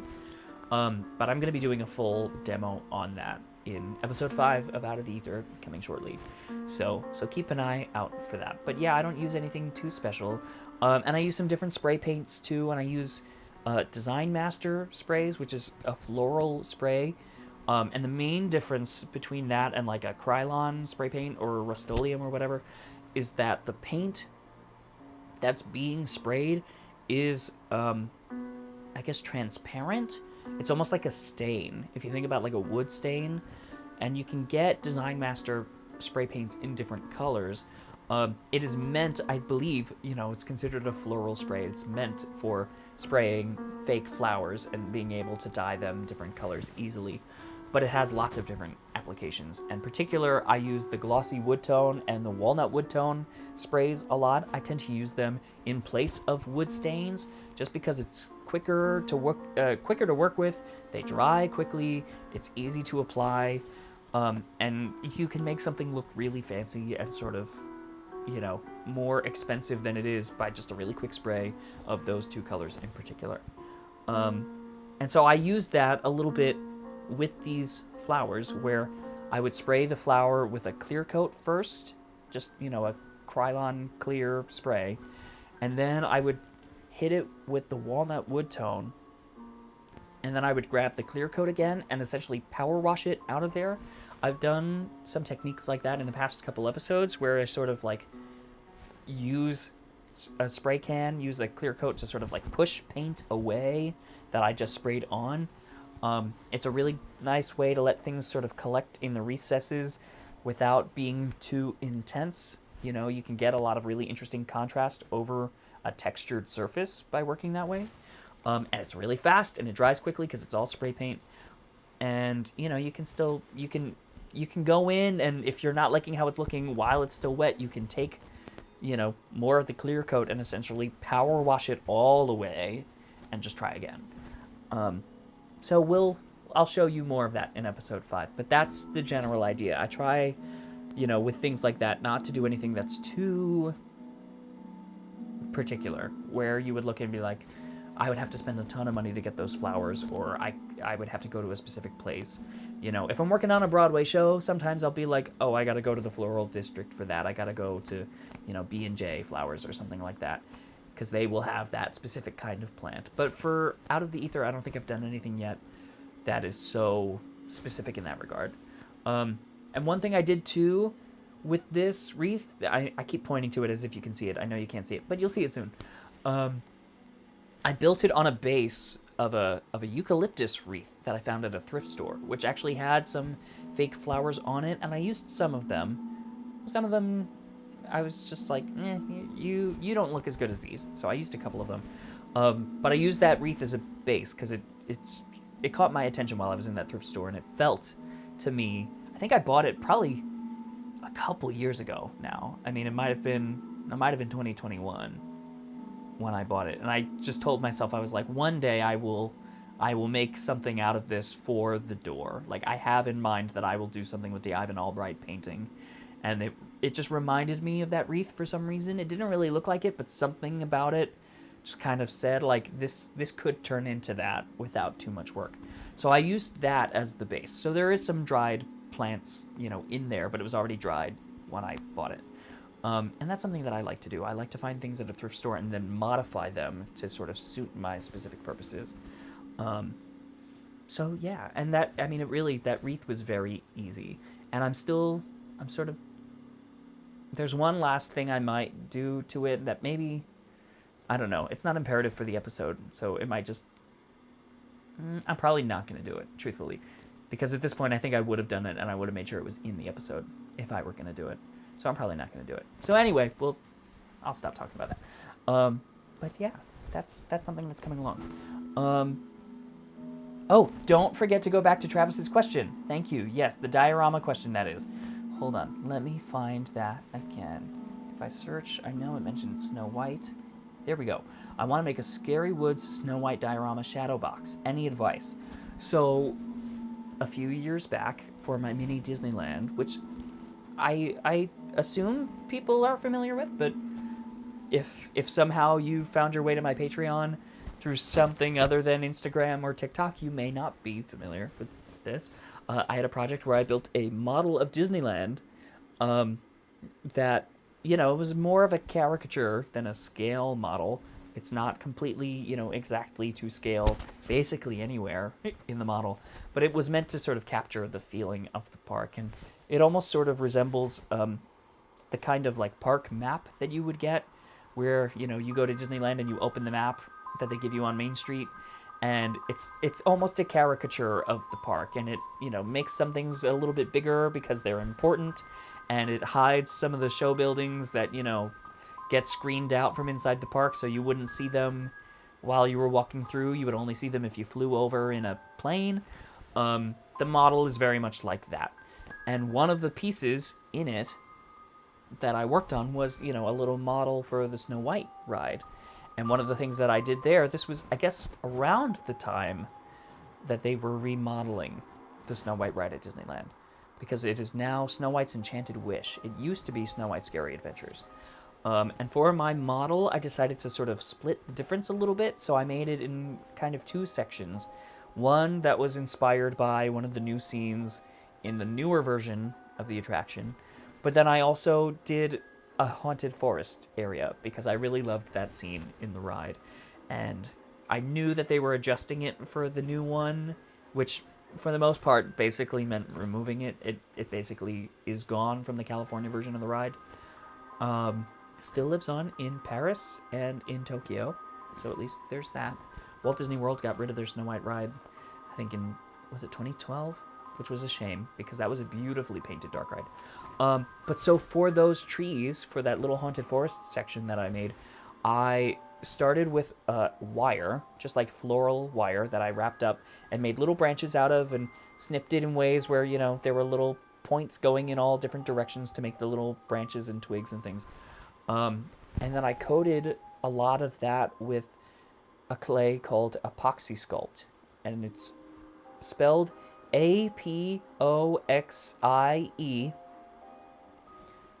and then sculpt is the second word, like sculpture. And people think it's epoxy like the way epoxy is spelled normally with the E, but it's a weird spelling of epoxy, and it's a 2-part clay. It comes in 2 separate tubs. There's an A part and a B part.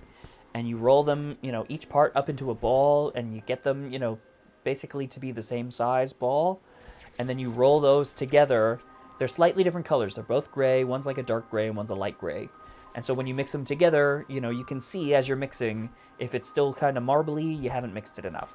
You mix it and, spread it apart and roll it together until it is one consistent color throughout, a medium gray. And that's when you know that it's going to work. Because what it does is it starts out soft, and then once you mix it, it activates. And slowly over the next several hours, it will harden. And so while it's hardening, very early on, it's extremely easy to work with. It's very soft.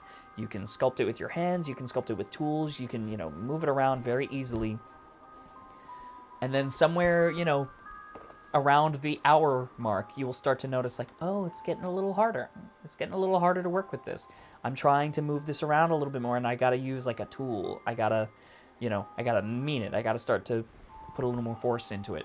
And maybe not the first hour. Maybe I'm thinking too soon. But certainly by the second hour, you're like, oh yeah, like this is firming up. And so something that I tend to do, because like I was saying before, I often prefer a firmer clay. I'll sometimes mix a batch of clay, epoxy sculpt, and I'll let it sit for a little bit. I'll set like a timer for half an hour and know that, I'll come back to it after it started to kick a little bit, after it started to, activate, so that I don't have to mess with it for the first, 30 minutes where it's still going to be too soft to do much of anything with anyway. But your mileage may vary on that. It depends on how comfortable you are as a sculptor. It depends on, how you prefer to work with materials and how you prefer to work with clay. I am somebody who I feel confident that I can work quickly, especially if I'm working on a small project, which I tend to use Apoxie Sculpt for small projects. It's something where I feel like I can say to myself, like, yeah, I'll come back to that in half an hour, and I'll still have enough time to use it and finish, what I'm trying to make with it before it completely hardens up. And I guess I don't know the exact hardening time. Usually when I'm sculpting something, I guess I'll tend to work on it for like an hour or two if I'm using Epoxy Sculpt and making like a little figurine.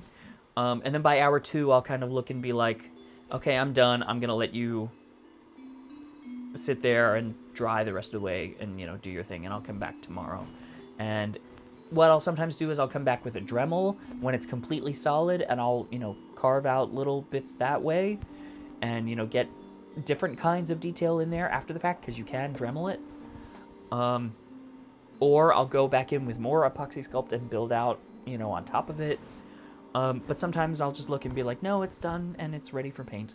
But so that's a material that I would really recommend for something like that, especially little tiny figures. You can get a lot of detail with Epoxy Sculpt, because as it gets really firm, you can go in with like really sharp, tiny tools, really, you know, small points, and make little tiny details and not accidentally ruin what you sculpted before, because at this point you have to use force to apply those details, you know?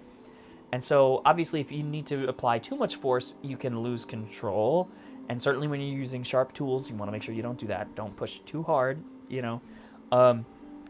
But it sort of gives you the ability as it hardens to decide, okay, now's the part where I'm going to get more detailed, and know that, you know, if you make a decision with a tool in the clay, that it's only going to get harder from there, and it's going to preserve that.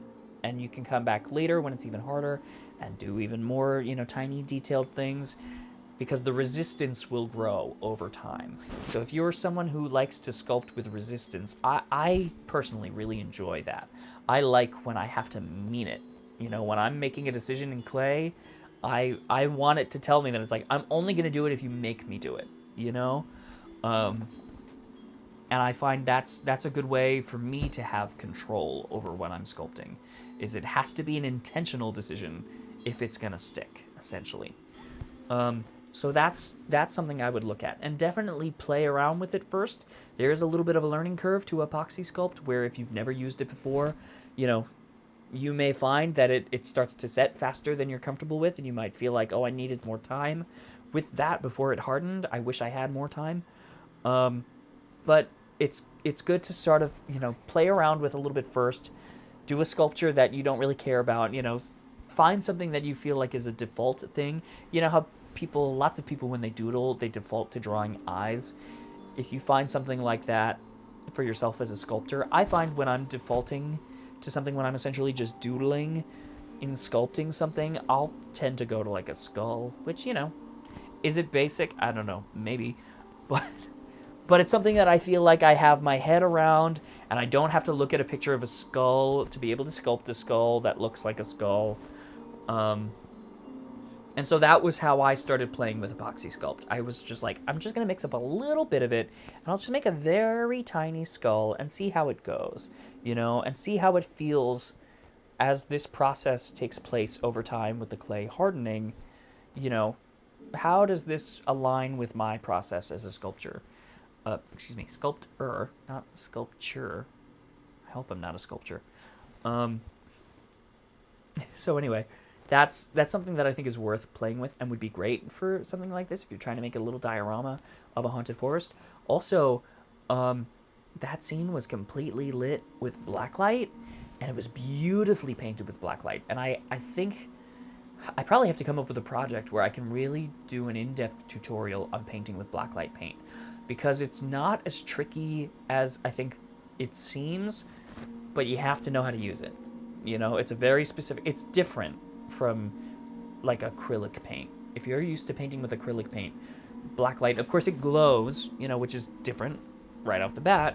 It glows under blacklight, but the way that you apply the paint and the layering process is somewhat different, even though it's, you know, still technically, for the most part, I think blacklight paints tend to be an acrylic paint.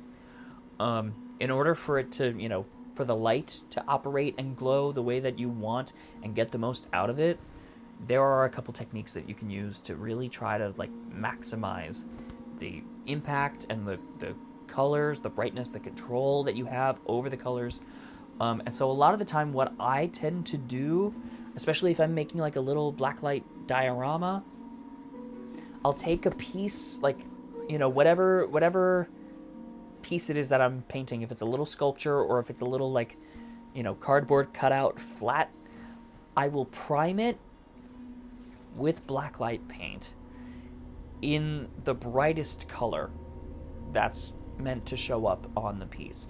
So if I was making, my little haunted forest, the highlights on those trees tend to be like a really bright green. And so I'll give everything a green base coat. And then what I'll do is sort of almost like a watercolor approach, where I'll go in and sort of work in a way where the colors that I use get progressively darker, Because if you think about watercolor painting, that's typically how you start. You have the white page, and it's not like it's not like acrylic where you can go back over a dark color paint with a lighter colored paint and still maintain the effect. Watercolor doesn't work that way. You start from the lightest colors and you work your way down to the darkest colors. And I find that's a really good approach for blacklight paint. And you can use different washes. So you can sort of essentially take, a little figurine that's primed with green and then go in with some watered down black paint.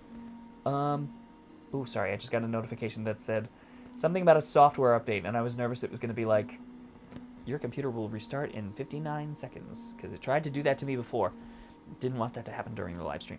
But so you can essentially, make watered down versions of colors in acrylic paint and layer them over the blacklight paint, and you can get different shades of blacklight paint through that method. It's a lot like watercolor in that sense. And you want to make sure, of course, that your acrylic paint is compatible with the blacklight paint, that it doesn't, like bead up, or that it doesn't, roll off. But for the most part, I think acrylic paints tend to be pretty compatible with blacklight paint. And then, of course, you always have the option with blacklight paint to go back later and, add highlights by putting, a glowing color over something that is, darker. You can get, really intense highlights to pop that way.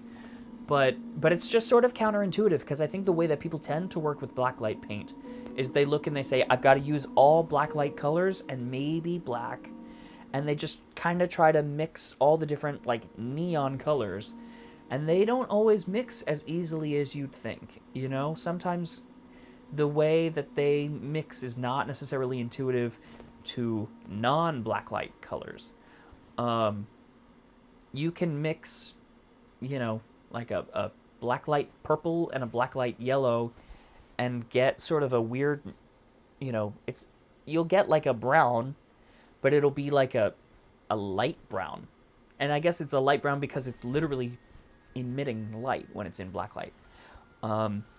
So, that's another thing where it's good to like play around first before you start putting it on your project, and just kind of familiarize yourself with that unique medium.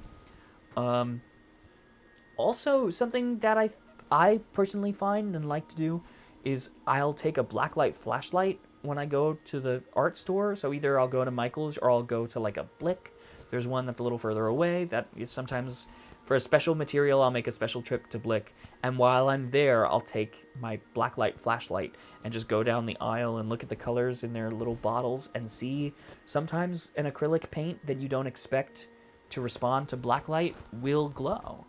And then you look and you're like, ooh, it's like a different nuanced shade of blacklight paint that, sometimes you'll find like a red color that isn't marketed as a blacklight paint, but happens to glow under blacklight, but it glows a darker shade of red than the blacklight paint that they're selling at the other end of the aisle, And you can sort of incorporate those things to get a really nuanced, level of shading and level of,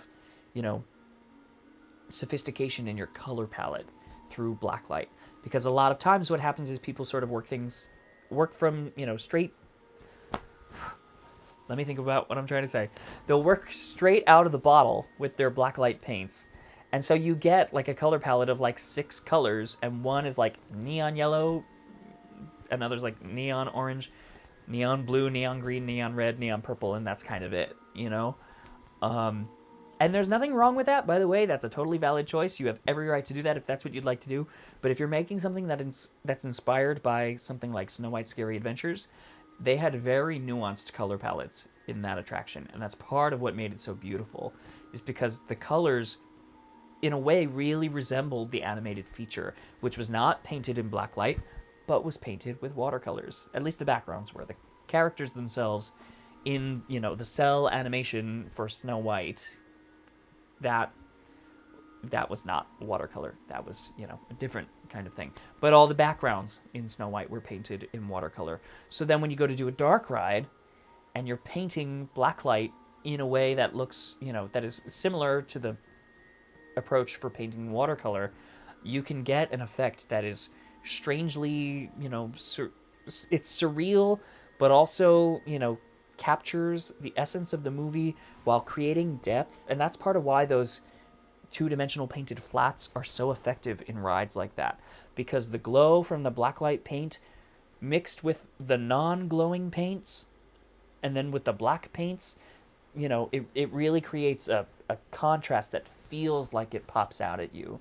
So you can be in a room that is essentially just flats stacked in layers, but the way that those flats are painted makes them feel like they have individual surfaces that are catching directional light, despite the fact that it's all flat. It's all forced just with the paint. So definitely play around with that. But I have to think now. I should look, and I should make a project that specifically lets me get into that, because that is something that I feel is, very much in my wheelhouse, but I don't know if I have a project on the docket that is, like, specifically geared in such a way where I can show you some of the nuance of painting with blacklight paint. But I would like to show you guys that, so I'll have to come up with a project for that. There is, in episode 6, I think you've probably, hopefully, maybe seen the little sneak preview that I posted on the Patreon. There is a blacklight component to that, but there's not a lot of nuance in terms of how that painting is done. That was just a matter of finding the right, essentially blacklight spray paint, finding the right color, and then just using it in the right way. So there's not a whole lot of education on blacklight paints in that one, but we'll start to dip our toes into it in episode 6 just a little bit. But I should come up with a project for an episode that is more intensely about that, because I would love to show you that.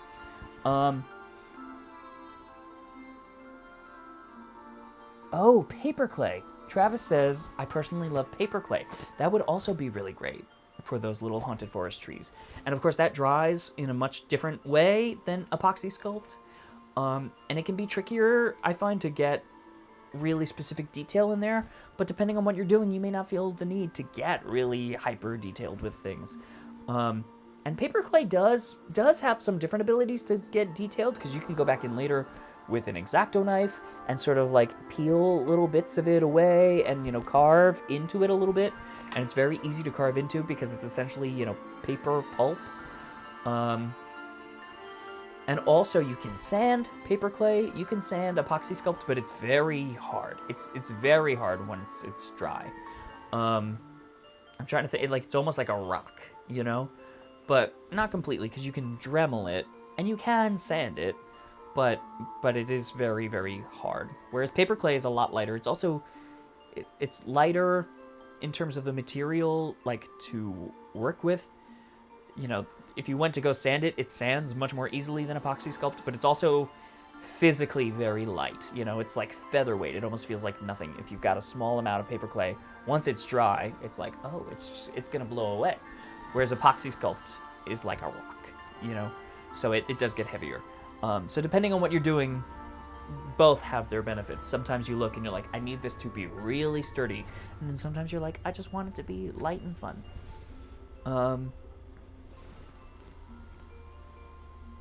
Oh, wait, what did I miss? What heat gun do you have? Any particular brand? I need to get one. So, Elliot, the heat gun that I have is from Ace Hardware. And at one point, somewhere in the past, I guess the first heat gun that I ever purchased for myself was from Ace Hardware. Somewhere down the line, I had to replace it. I don't know if I lost it. I forget what it was, but I went to go get another one, and I think I went to Lowe's, and I found one that had like all these buttons on the back, and it had like a screen, and you could sort of like set different settings, and it came with different. I think the main reason I was interested in it was because it came with different like nozzles that you could put on the front, and you could, you could essentially like splay out the heat in like a line, or you could have it send out in a circular shape. Like you could control the direction and shape of the heat itself as it radiated out of the heat gun. And that seemed really cool to me until I got home and tried it and was like, this thing is just not it. And part of the problem too, I think the biggest issue that I had with it was that it was really willing to overheat. And when it overheated, it would tell you, it would like stop in the middle of you using it, and the little, screen on the back would be like cooling down or whatever, and it wouldn't let you turn it back on again until it had, cooled down enough, which is a really good safety feature, and I don't have a problem with that, but that never happened with my Ace Hardware heat gun, and that was always safe. And the other thing too with the heat gun is like, it's not like a hairdryer, it's much more intense than that. It gets much hotter than a hairdryer, despite looking a lot like a hairdryer. It's like a really intense industrial version of a hairdryer. So don't ever try to dry your hair with a heat gun. I've heard stories from people who are like, no, it's fine, I got away with it, and I think they're very lucky, because they must just have had it on a low setting or held it far enough away. That is not something I would recommend you trying. Do not try to dry your hair with a heat gun. It's just too hot, and you're just gonna like melt your hair. But all that is to say, heat guns are very hot, and you have to be very careful when you use them, that like when you're done with it, you don't just set it down immediately on something next to you that could catch fire, because that could be obviously awful. You have to be very mindful as you use it. And part of the way that I work is like, I have a concrete slab that I put the heat gun on when I'm not using it. And I also make sure that like I never walk away from my heat gun without it unplugged and on the slab, because I do not want to risk that anything happens with the heat gun where I walk away from it and it's, still hot or still plugged in or somehow could be activated. It's just like not worth the risk. So that is something to be very careful of. They get a lot hotter than glue guns. Hot glue guns, people think like, oh, but there's a risk here. Like, what if I leave it plugged in? Those really don't heat up as much as people think, because if you think about it, a glue gun, it melts plastic. It doesn't burn plastic, though. It only heats the glue sticks enough to just, like, melt the plastic. So they don't really get all that hot. But a heat gun gets really hot, and you could start a fire with a heat gun. So don't do that. Be really, really careful with a heat gun. So anyway, all that is to say, that was a nice feature, theoretically, of that heat gun that I found with all the doodads and whatever, all the buttons. But it just overheated too fast and too consistently, and I was like, I can't get work done with this thing. So as soon as I could, I went back to Ace Hardware and was like, I apologize. Do you still have your Ace Hardware brand heat gun? And I use that, and I love that. It overheats sometimes, but really only if I'm using it very intensely for a long period of time. And it's just one of those tools that you have to be very respectful of, just all the time, and thankfully I've built up a healthy practice over my entire, life and career of using heat guns in a way where I've never had any trouble. I've never started any fires. I've set off a smoke detector once or twice just because, sometimes a little too much smoke emanates off of what you're melting. But, I've never had an actual issue. And you just want to make sure that when you're using something like that you are developing a healthy practice and that you do something consistent. Like, I find that's the best way to know that you're just never going to have an issue is, there should be one place that is safe to live. I make sure that it is, visible from the door to my studio space. When it's done, when I'm done with it, it's on the concrete slab and I can see that it's unplugged and that's where it is. So if I, go to leave, I can open the door to leave and I can stop and I can look and I can see that it's somewhere safe, before I leave that space. And that's what I've always done and that's what I will always do, and it has worked out so far and I love that. So that's great. So Ace Hardware is what I recommend. And I think they're not tremendously expensive either. That other fancier heat gun that I got, that was definitely more expensive than the one at Ace Hardware, and I just didn't like it as much. What else have I missed? Yes, please give us a blacklight paint tutorial someday. Oh, you talk about it so eloquently. It's inspiring. Thank you. Oh, hold on. I just clicked the comment, and now there's a little window over it, and I can't read the rest of it. How do I... There we go. Like I said, this going live on YouTube is new to me. You talk about it so eloquently. It's inspiring, but I can't imagine working with it beyond like one of those posters from Spencer's. Yeah, well, and you know, again, that's a totally valid approach to working with blacklight paint, but there is a lot of beautiful potential in that medium. I actually, it might have been 5 or 6 years ago now, I never finished it, but I started doing a study of the Mona Lisa in blacklight paint, just because I wanted to see if I could. There were a couple of reasons for that. One, I was inspired by, there's a Mona Lisa in Pinocchio's Daring Journey at Disneyland during the Pleasure Island scene, like right after, spoiler alert, Lampwick turns into a donkey. You go out through the crash doors, and in like the ruins of Pleasure Island, there's a Mona Lisa. I think she's got a mustache painted on her, because that's, who is it? Is Lampwick the one who does that in the movie? Paints a mustache on the Mona Lisa? Somebody does. And so they put that in the ride. And I always thought that was such a wonderful, like, kind of subversive object. Just this idea that it's like, it's the Mona Lisa, but it's in blacklight paint. And, you know, they don't take it very seriously there. It's not like the focus of your attention. It's just kind of like off to the side in the ride, among other things. But it always caught my attention. And I said to myself, I was like, I would love to one day do like a really serious, legitimate study of the Mona Lisa and try to capture as much of it as I can, except it's in blacklight. I didn't think of that necessarily as like a conceptual piece. It's not like something where there's, you know, necessarily a statement being made. I just thought it was like an interesting object. I thought it was, you know, something that would be fun and a little bit weird. But I never finished it. And I don't think that survived the fire, which is a shame. Most things didn't, so that's very difficult. But I don't know. Maybe we'll do that. Maybe that'll be the episode. Is we'll just do, you know, a painting of the Mona Lisa, but in blacklight paint. I don't know. I'll see if I can come up with something that feels a little more attuned to the world of the show. I bet there's a project that is really great where we can get into that. You're giving me so many ideas. Hooray. Write them down. Write down your ideas while you have them, because you will think you're going to remember them. And then you will wake up the next morning and you'll say, okay, time to go do that idea, which was... I do that all the time. Do not do that.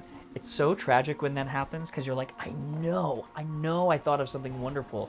Especially like when it's in a dream. Sometimes you'll wake up and you'll be like, whoa, I had the weirdest dream, but I got a good idea out of it. I did this thing or something happened. And you remember it so vividly up front. And then 20 minutes later, you're like, I couldn't tell you anything that happened in that dream. And I know a lot of people keep dream journals for things like that. And that's such a brilliant idea, and I wish that I had like a catalog of all my dreams from across the years. Like, how cool would that be to be like, oh, that's what I dreamed that night? What a weird dream, but like cool that I can check it back out later. Because most of my dreams, you know, a lot of things, I guess, I feel like I remember a good amount of my dreams, but I know there are so many more that they're just gone, you know? You wake up and you start doing things, and all of a sudden, like, there it goes. But when I have a really particular idea in a dream, I will make a point when I wake up to try to write it down before it's too far gone, before I can't remember it all.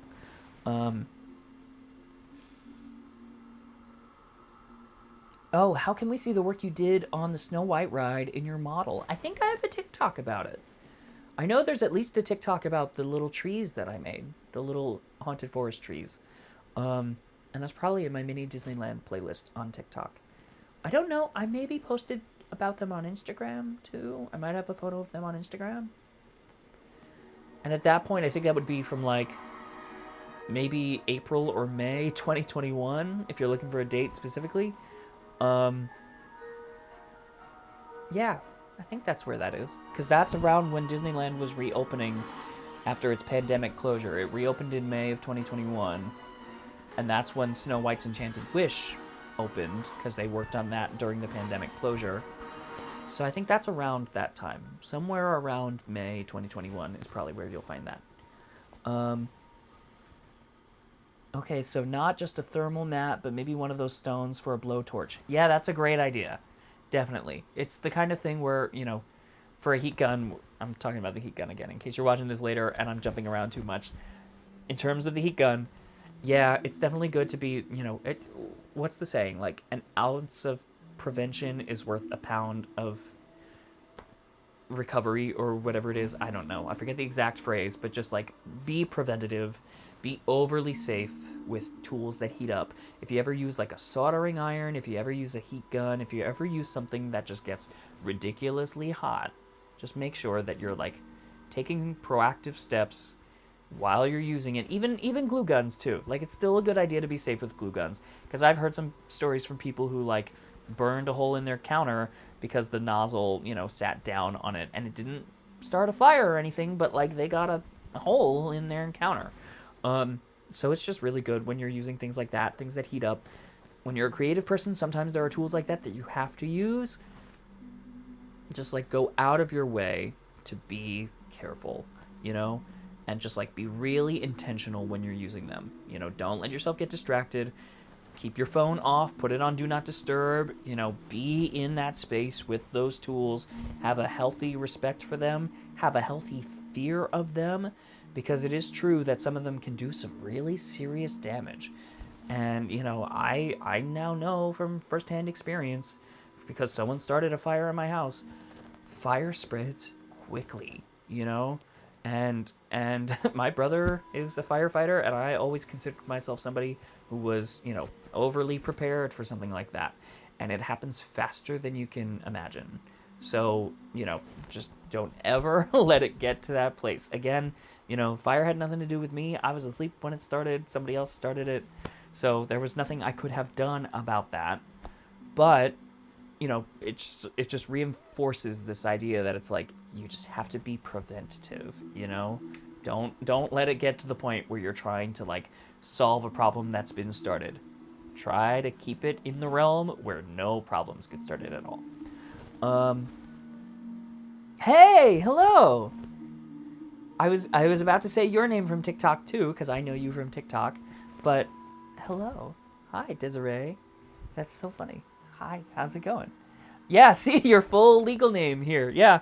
Well, I won't say it out loud if you don't want me to, but I guess I don't know 100% how this works on YouTube. If I guess that chat will be there later, right? When people go to watch this, if somebody watches this after the fact, they'll be able to see the chat popping up in real time. I think that's the deal. So that's a fun thing. I like the idea that here on Patreon, we can do a live that is like this, where, you know, we can come back to it later, we can interact with it, we can remember the comments that were left.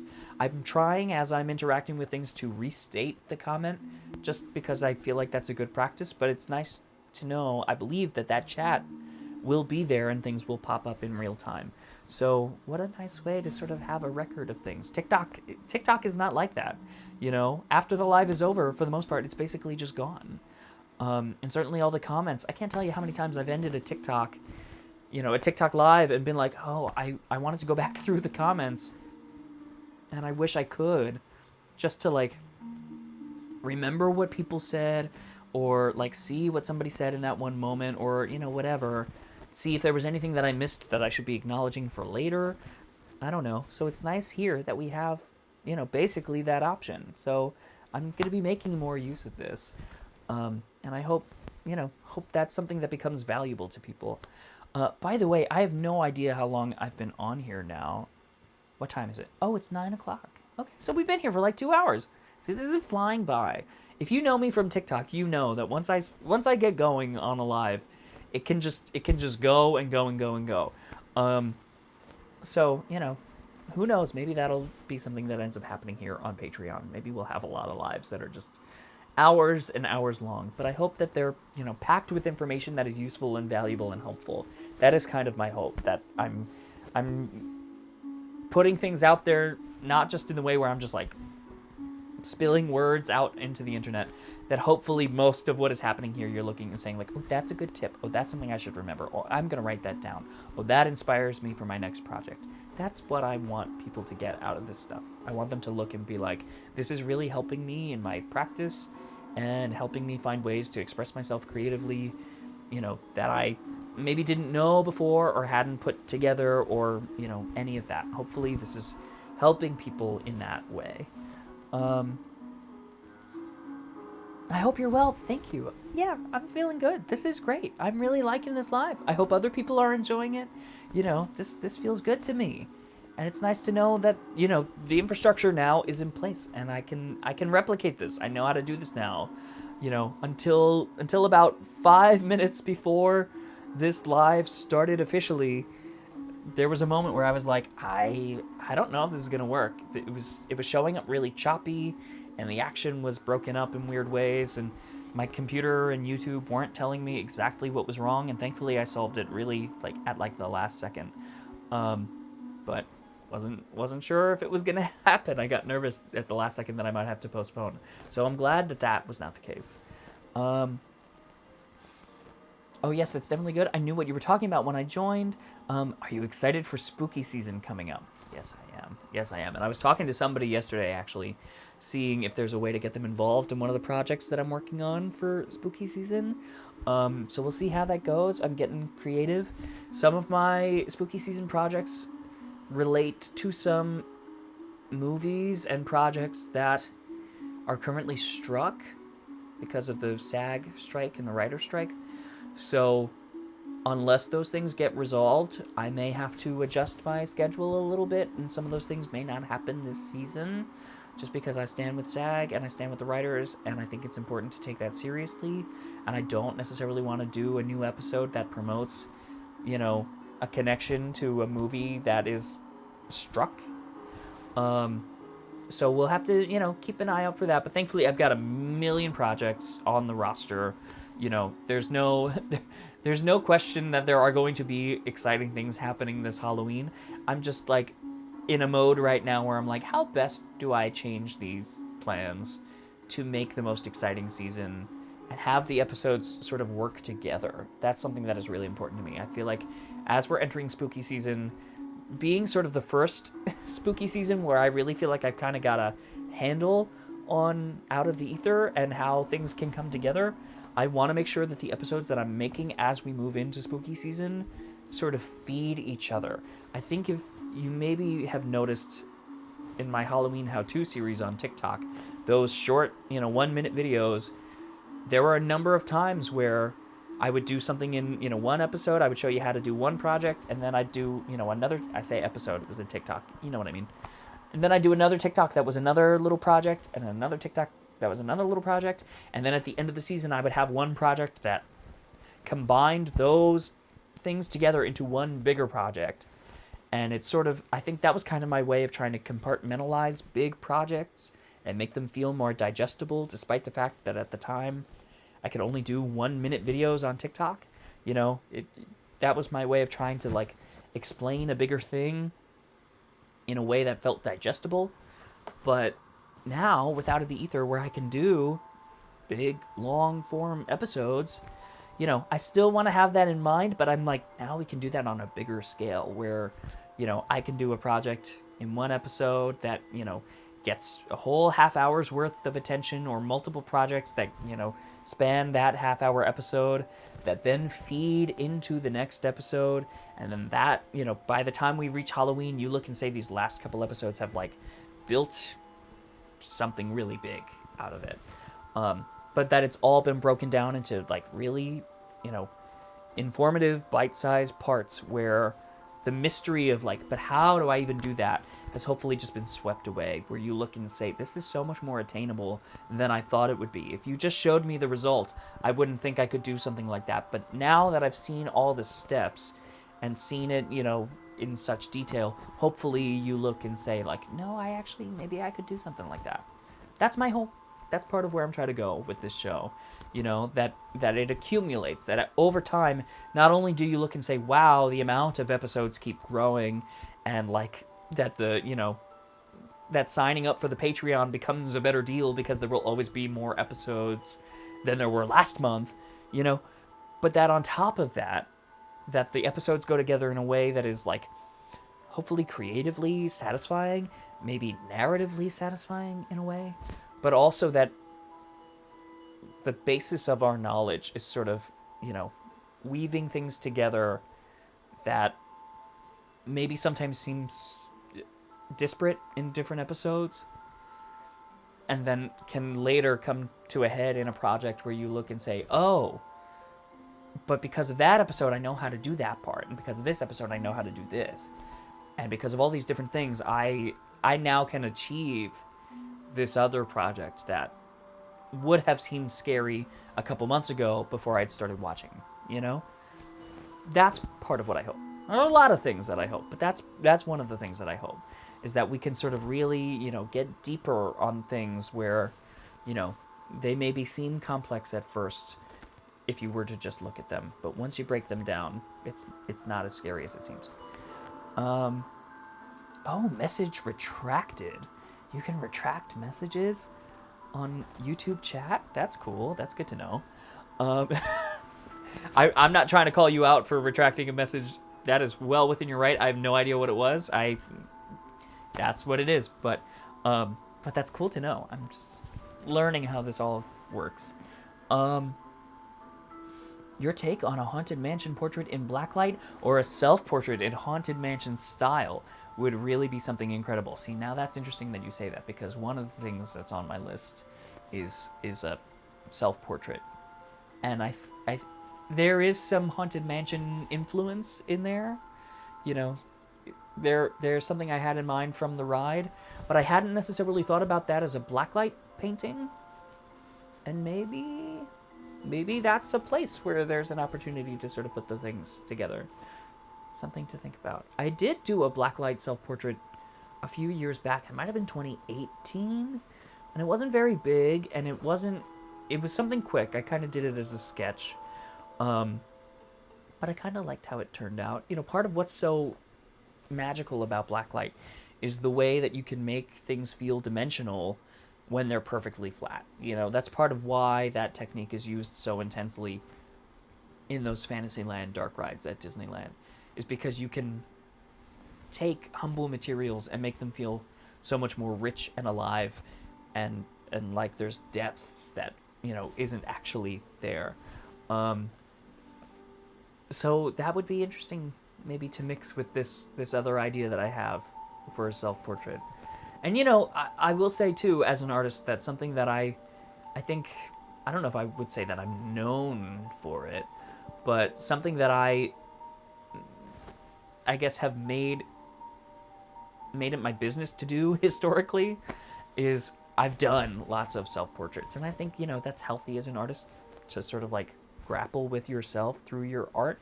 And there are lots of ways to do that in a self-portrait. And so,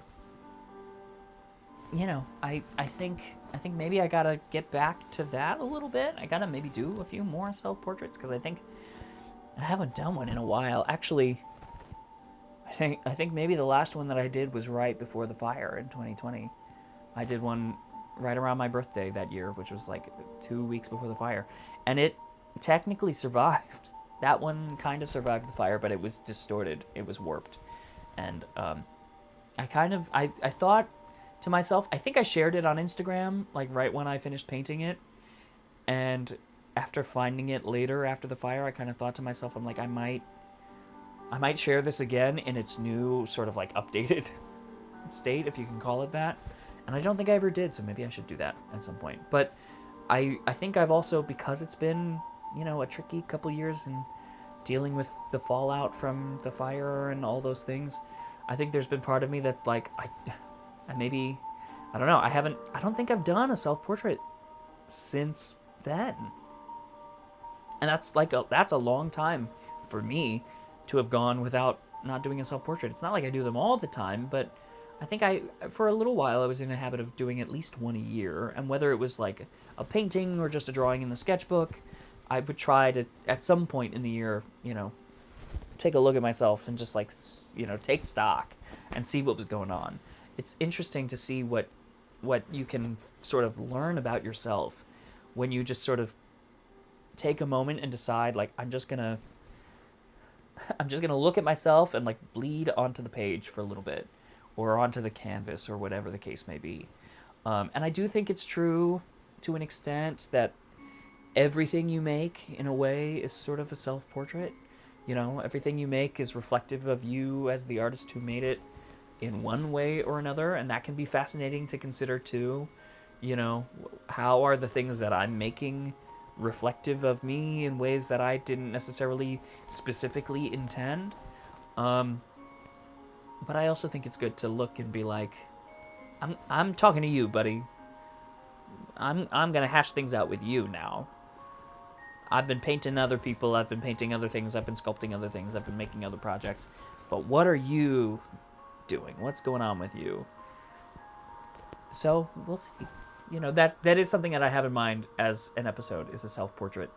And I think, hopefully it's mainly focused around the techniques of painting more than it is about, like, getting you to understand the psychology of, like, me doing a self-portrait specifically. Although, I don't know, maybe that'll just, like, naturally come across. What did I miss? Immediately thought of Peter Pan. I adore how everything looks under the black light. Yeah, Peter Pan's flight, it's just that one. And it's funny because that one is actually, for the most part, or at least in part, Peter Pan's flight has more dimension than a lot of the other Fantasyland dark rides, because you're traveling over things and kind of through them. So it was decided, even from opening day at Disneyland, that it was like, while the other dark rides, while Mr. Toad and Snow White can have more flats, Peter Pan always had more dimensional scenery. However, I hope I'm not spoiling anything for anybody here. The model of London, a lot of it is very flat at Disneyland. A lot of it is just little painted dots, essentially, on the floor to give the impression of little, pinpoints of light as, like, windows in buildings, that aren't even there. It's just a flat floor. And then, of course, you get some buildings popping up out of that on occasion, sort of, punctuating the landscape a little bit. And then things like Big Ben, which pop out in a major way. But a lot of it feels, like there's more depth than it is, because you just see those little points of light in the darkness, and it feels like, your imagination fills in the rest and assumes that there are buildings that those lights are coming out of that actually there, aren't. But then Neverland Island, because you swoop down over it and around it, that needed to be, a 360-degree object. And also there was more floor space in Peter Pan because you were up off of the floor, So, like, you didn't have to worry about having enough room for the ride vehicle to navigate between the scenery. That's part of why they have so many flats in there, too. But because you were over things, you could build things in dimension underneath you, and you didn't have to worry about fitting something between it the same way. You could just float over it.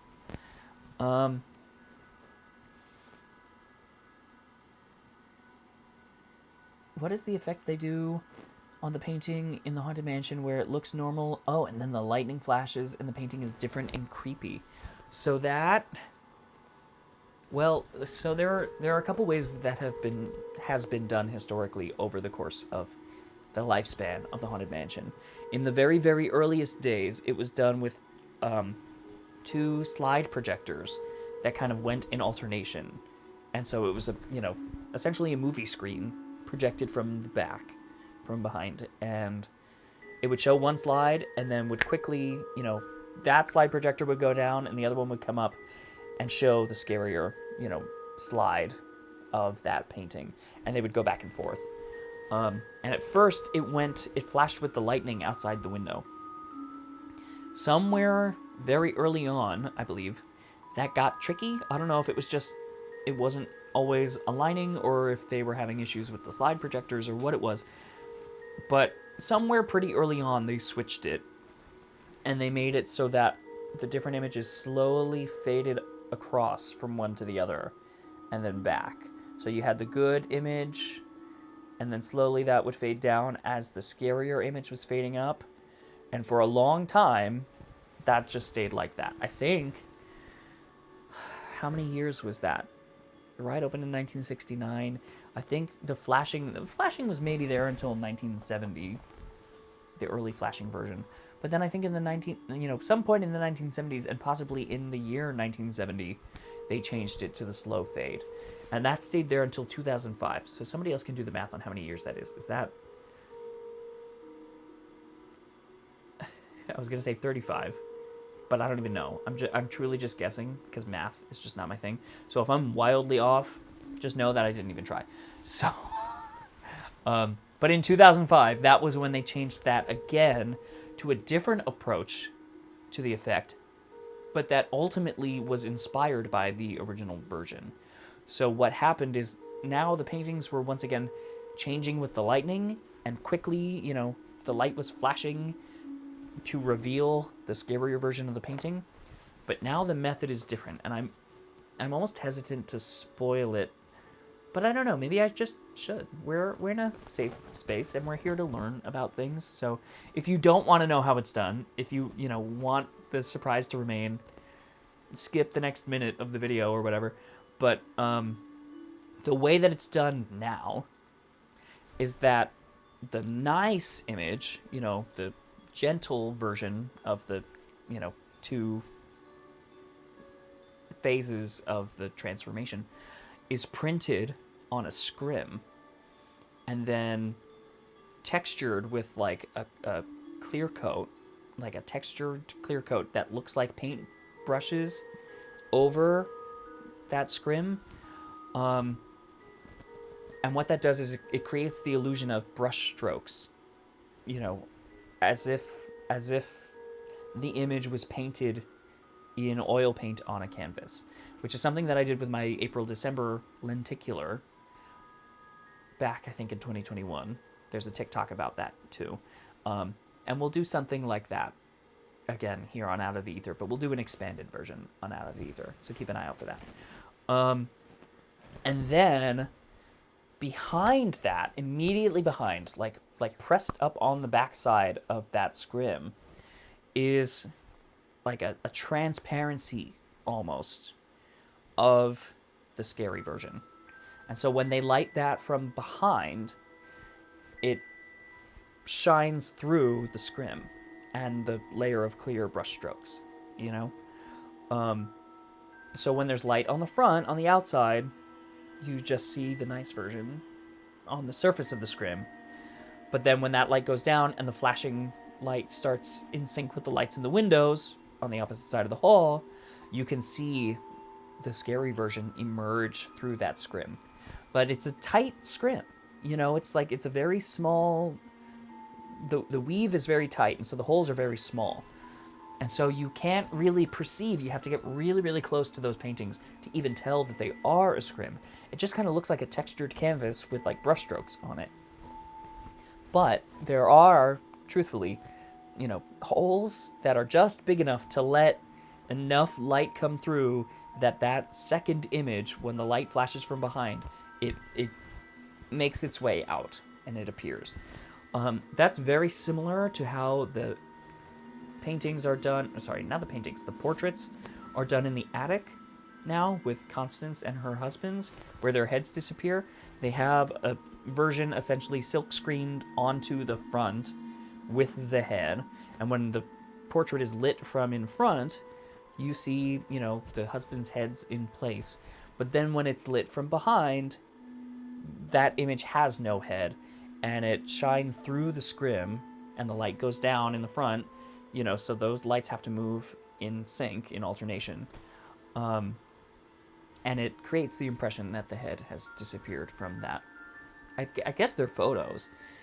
I guess Constance's portraits, they actually are photos of real people, but I think in the story of the Haunted Mansion, in the story of the ride, they are meant to be photographs of people. I think that's the only spot, really, in the Haunted Mansion where you see photographs, really. Well, no, that's not true. The Corridor of Doors has some photographs of like the pop-up ghosts and things like that. But a lot of the like bigger images in frames, those tend to be, paintings. And whether they actually are paintings or not, whether it's a real painting or a special effect, depends on the case. But that's kind of, it's kind of basically how that works. What else have I missed? 2005 is almost 20 years ago, like 18 maybe. Yeah, it's 18. I was talking to somebody, I think, actually about that the other day, because we were talking about the floating Leota effect in the Haunted Mansion at Disneyland. That was added in the same refurbishment. Why don't I just say the whole word?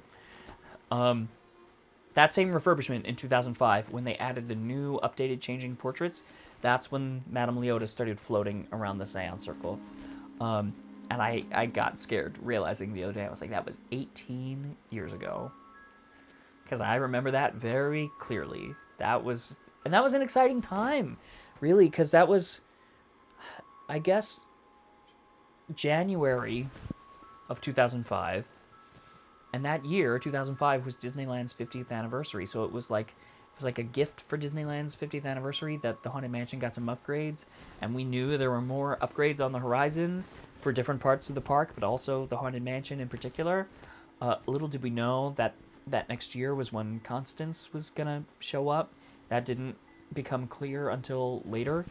And truthfully, I think the expectations for Constance were a little bit different at the time than what we ultimately got. I remember the discussions around that topic being, like laying out the general beats of the story of Constance and her husband's and that character and who she was going to be. But I think people expected her to be a little bit more animatronic than she is now, where she's basically just a purely projected effect, and kind of has been since 2006. But, before she was unveiled, all we knew was what people were saying about what the effect was going to be. And it was sort of left to, people on the internet to decide, based on what they were reading, how they thought that was going to be achieved. And I think everybody sort of assumed, since the bride had always been, to some extent, an animatronic, or at least an animated figure, I think we thought she was going to be a higher tech animatronic than she was before. And in fact, she was less animatronic than she was. So I think that was a surprise to people. And I think that maybe has affected how she's aged a little bit as a character. There are different versions of the bride that maybe feel a little more terrifying because, like we were saying before, even an animated figure, even a simple one, it becomes an object that you have to encounter. It feels like something you are encountering in space and you are forced to confront in a way that, like, sort of messes with your perception of reality, because you don't see things like that every day. So now that you're seeing it and you're in the room with it, you think about it in a different way. You give it a level of, sort of like respect and consideration automatically that you don't necessarily give something that you can tell is like a projected effect. When you can tell how something is done, even an animated figure, even an animatronic, you kind of know what it is. But if it's doing its job right, it's giving a sufficient level of a performance that gets you over that, sort of uncanny valley, or it overcomes the truth of the effect. You know what it is, and yet you still feel like you have to grapple with it somehow. But I think with projection effects, especially in this day and age where projections are very common and they're very digital, and we have a very wide understanding of how those things work culturally, I think projection effects maybe don't have that same level of impact for people as an animated figure that you're encountering in space with you. All that is to say, this is not where I was going with this, but it's on topic now. Where for episode 6 of Out of the Ether, we're going to be taking a field trip back to 1969 and sort of uncovering the original version of the attic in the Disneyland Haunted Mansion, which had the original Hatbox Ghost and had the original version of the bride, which was very different than Constance. And, there was a version of the bride that sort of existed through the 70s and 80s and into the 90s that kind of, she leveled out somewhere in there where it's like, yeah, she's kind of the same sort of thing. But the version that existed in 1969 had some unique qualities that sort of disappeared after the Hatbox Ghost went because they had to reconfigure things in the attic. And I've been working to sort of excavate some of those details and try to rebuild her as accurately as possible with those things in mind so that we can sort of, I can turn on the camera and essentially give people a look back in time as to how she would have looked then if we had the camera technology that we have now, If you could go into the ride in 1969 with a 2023 level low light camera, my goal is to be creating, what would have shown up on your screen, on your camera screen in that day and age if you had the technology to capture it. Because there basically was no technology to capture it. Somebody got footage that's on YouTube with like a Super 8 camera, and you can barely even tell what you're looking at. It's one of those things where you have to know what you're seeing in order to be able to see it. But there's footage of the bride for like half a second, and then there's footage of the original Hatbox Ghost in his original spot. And so I'm trying essentially to like recreate that footage in terms of, the physical positioning of those figures and how they were built. But then instead of using a Super 8 camera, I'm using this camera that I film out of the ether on, which can really, seep into the dark and perceive details that it was not possible to preserve those kinds of things in the 60s. So, those original figures, they have a lot of mystery about them, but if you piece together the right bits of information, you can sort of deduce what was happening there. And then if you talk to some people who saw it in, reality, who saw it with their own two eyes back in 1969, they can fill in some of the blanks, and ultimately that's what episode 6 is all about. So I'm very excited about that one. That's something that I've been wanting to do for a while. So yeah, that's coming. It's coming as soon as the door, as soon as the door episode gets released, 100% of my attention is then going into episode 6 so that I can really, drive that home. Those projects are already in the works, so it's just a matter of getting them done. So I'm very excited about that. What else have I missed in the comments? Oh, I asked because I thought it was a black light effect on the painting. So yeah, the changing portraits at Disneyland, and I think now at Disney World too, because they added them in 2007 in a different spot.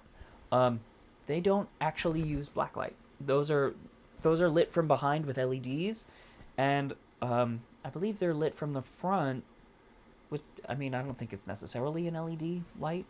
A lot of the lights in the Haunted Mansion, believe it or not, are incandescent.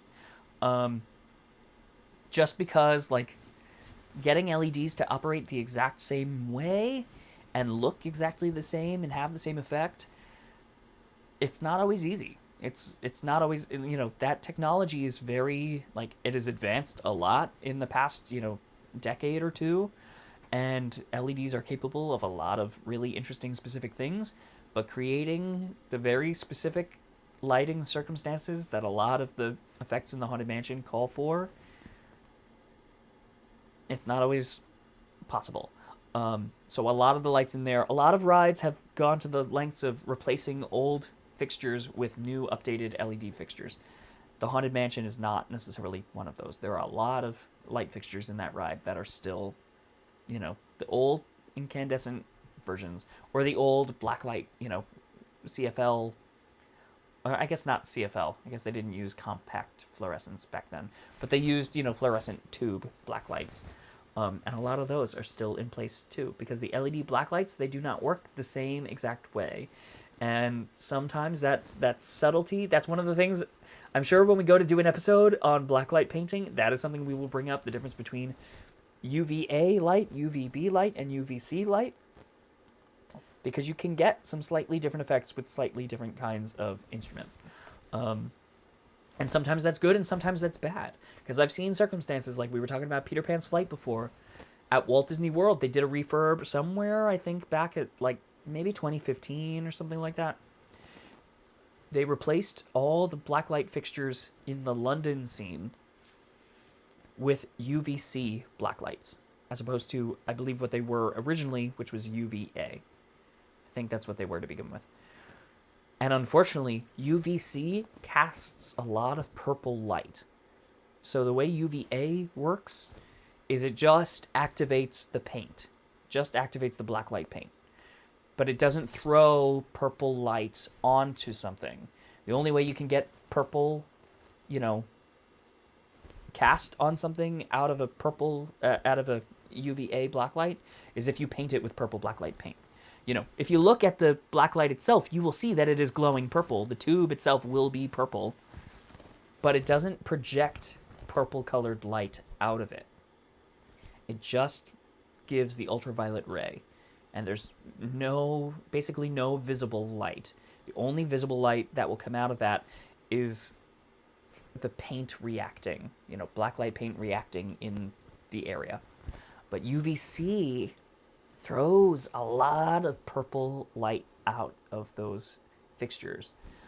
And so what happened in London was that the windows on the little buildings still glowed yellow. All the little blacklight paint bits throughout the scene still activated, but all those beautiful inky black dark spaces in between where you were sort of meant to infer the details of the building, shrouded in darkness, were now bathed in bright purple light. And it revealed that, the buildings were actually very simple and not very detailed. And it just ruined the entire effect. And thankfully, I think it was 2019, somebody, they did another refurbishment, and somebody must have put their foot down and said, I'm sorry, we have to go back to the old fixtures because we've ruined the most beautiful scene in the ride. Like, there is no effect anymore. It just looks like a bunch of purple lights with some blacklight paint, So thankfully they did fix it, and it looks so much better now, I mean, that was 2019. I think it hasn't changed since then. I think it stayed pretty consistent. But it's just one of those things where it's like, you gotta get the right instrument for the thing. There's different effects those things can have, and sometimes it's really cool to cast a lot of purple light alongside the blacklight glow, and sometimes that is just not what you want at all. And in Peter Pan's Flight, you do not want it. I don't want it. I don't know. Somebody else wanted it. I don't want it. What kind of bird are you? That's a fascinating question. Is that directed to me, or is that directed to somebody else in the comments? And where is that from? Where did that come from? I don't know. I might have to think about that. Part of me instinctually was like, oh, like a crow or a raven. And I don't know if that's necessarily true. I think that's just like my dark heart bleeding and thinking that that's what I want to answer. But I don't know. There are lots of different types of birds, and I feel like that's a very personal question, and I should probably give it some thought. Interesting. I don't know. I don't know if I've ever really thought about what kind of bird I am. I bet there's a BuzzFeed quiz for that, though, if I want to find out. If I want somebody else to tell me, I bet there's a BuzzFeed quiz that I can take.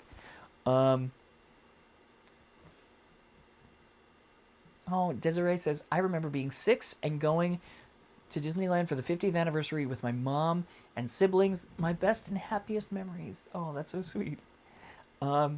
Sorry, I asked this earlier, so if you see it again, that's why. Oh, but did you... So I have to tell you, because of the SAG and writer's strike, I'm not talking about movies right now that are, currently... I guess, anything that's a SAG production, I'm not going to use my platform to discuss it, because I'm looking to stand in solidarity with SAG and with the writers. But rest assured, I do have thoughts, and when the time is right, I will be happy to get into it, but currently the time is not right. So that is a question that I do have to skip for the time being. I apologize for that, because, it is unfortunate. That is, as you can imagine, a topic I would really, really, really love to discuss with everybody, but I feel like the right thing to do is to, not be promoting projects like that right now. So when the time is right, we will address that. But the time is not presently right. So that is, I guess that's my answer. Oh wait, so that was, oh, that was forever ago when you were talking about a self-portrait. Oh, did I talk about a bird? Oh, is that a quote from Moonrise Kingdom? Okay, I haven't seen Moonrise Kingdom, so that went right over my head. So fittingly, it was about staring yourself in the eyes and saying, "Who are you?" Yeah, I mean, I don't know. I think that's a little bit what making a self-portrait is. A little bit. I mean, I guess it depends. Sometimes it's like, I'm truly, sometimes it comes down to like, I want to draw something. I want to draw a person. I want to draw from life. You're the only one who's around. You know? Like, all right, I guess it's going to be you, buddy. I guess it's going to be me. Nobody else will sit for me. Nobody else will pose for me. It's 3 a.m. Nobody else is awake. And it's creepy to draw people when they're asleep. At least, you know, if they haven't approved of that before going to sleep. That was one of the things that I always thought was funny in college, was like, sometimes, you know, you'd be in figure drawing class and the models would just fall asleep where they were. But it makes sense because, you know, they're in this, like, they get themselves into a comfortable pose and they're meant to stay very still. And, you know, they have, like, heaters. They're keeping themselves warm. And so, like, it must be, like, this cozy little environment where it would be very easy to just sort of drift off. It never, you know, caused any problems, and nobody ever complained, so it was like, all right, I guess. I can't wait to hear your thoughts in the future. Thank you. I'm excited to share them when the time comes. And I wish the time were now, you know, but unfortunately there are bigger things at play, and I just feel the need to be, you know, respectful of those things. But I do hope, for everybody's sake, that the SAG strike and the writer's strike, I hope those get resolved swiftly and fairly. That is what I want, you know? And I think that's, I was going to say, I think that's what everybody wants. I guess that's not what everybody wants, but I think the people who, you know, I think the people who deserve to get what they want are the people who want that, you know? The people who want this to be resolved in a healthy, you know, quick fashion, so that people can go back to doing the things that they actually want to be doing, you know? Nobody wants to be striking like this, but they understand that they have to. So, you know, that's why I stand in solidarity. That's why I'm like, you know, if all I can do is not talk about projects that are struck, then, you know, then I'm not going to talk about projects that are struck. Not while they're struck, you know. Afterward, when things get resolved, that'll be the time. And you know, there's more that can be done than that, and I'm doing what I can in that regard too. But at the very least, you know, I can not discuss those things. That's what I mean. So yeah. Let me see. I'm trying to think. Were there any other questions on Patreon that I meant to answer? Things that people submitted beforehand? I want to make sure I didn't miss anything. Also, if there's anything here, anything else anybody wants to say, I don't know. We might be approaching time where it makes sense to wrap up. I'm noticing I've been trying not to mess with my hair too much during this live, because I have a habit of messing with my hair while I'm live on TikTok, and I've been trying to avoid it. And of course, I haven't completely avoided it, but every now and then I look and I'm like, what is happening there? And I just have no idea. It's just a mess. It's just always a mess. Stained glass windows, yes or no? In what regard? Like, I'm pro stained glass window. In fact, I have a small stained glass window project coming up in episode 5 of Out of the Ether, and I'm looking at it now. There's one part that you'll see. I'm gonna point it out. That is like, here's where something went wrong, and don't make the same mistake that I did. And it's not tragic, but I just wish I hadn't made that mistake, you know? And it's something that I will fix in the future. It's not major, but it's like, I'm never gonna unsee it. So I will call it out publicly for everybody on the Patreon so that they can see that it's like, all right, now I know when I go to do something like this, don't do that. And I do have, down the line, another bigger stained glass project in mind. So I'm glad that I did a little, you know, smaller one first. That helped, you know, Like, now I was able to get some of the mistakes out of the way, and then when I go to do the bigger one, I'm sure I'll make new and different mistakes. Because when you upscale a project like that, there's always some level of unpredictability that you then have to contend with. It's like, I thought I knew everything, but then it got bigger, and suddenly I didn't anymore. Oh, and your spooky dream home, stained glass windows, yes or no? Yeah, sure. Why not? I mean, I would love real ones if I could get real ones. I have actually made real stained glass. It was not recently. It was a while ago.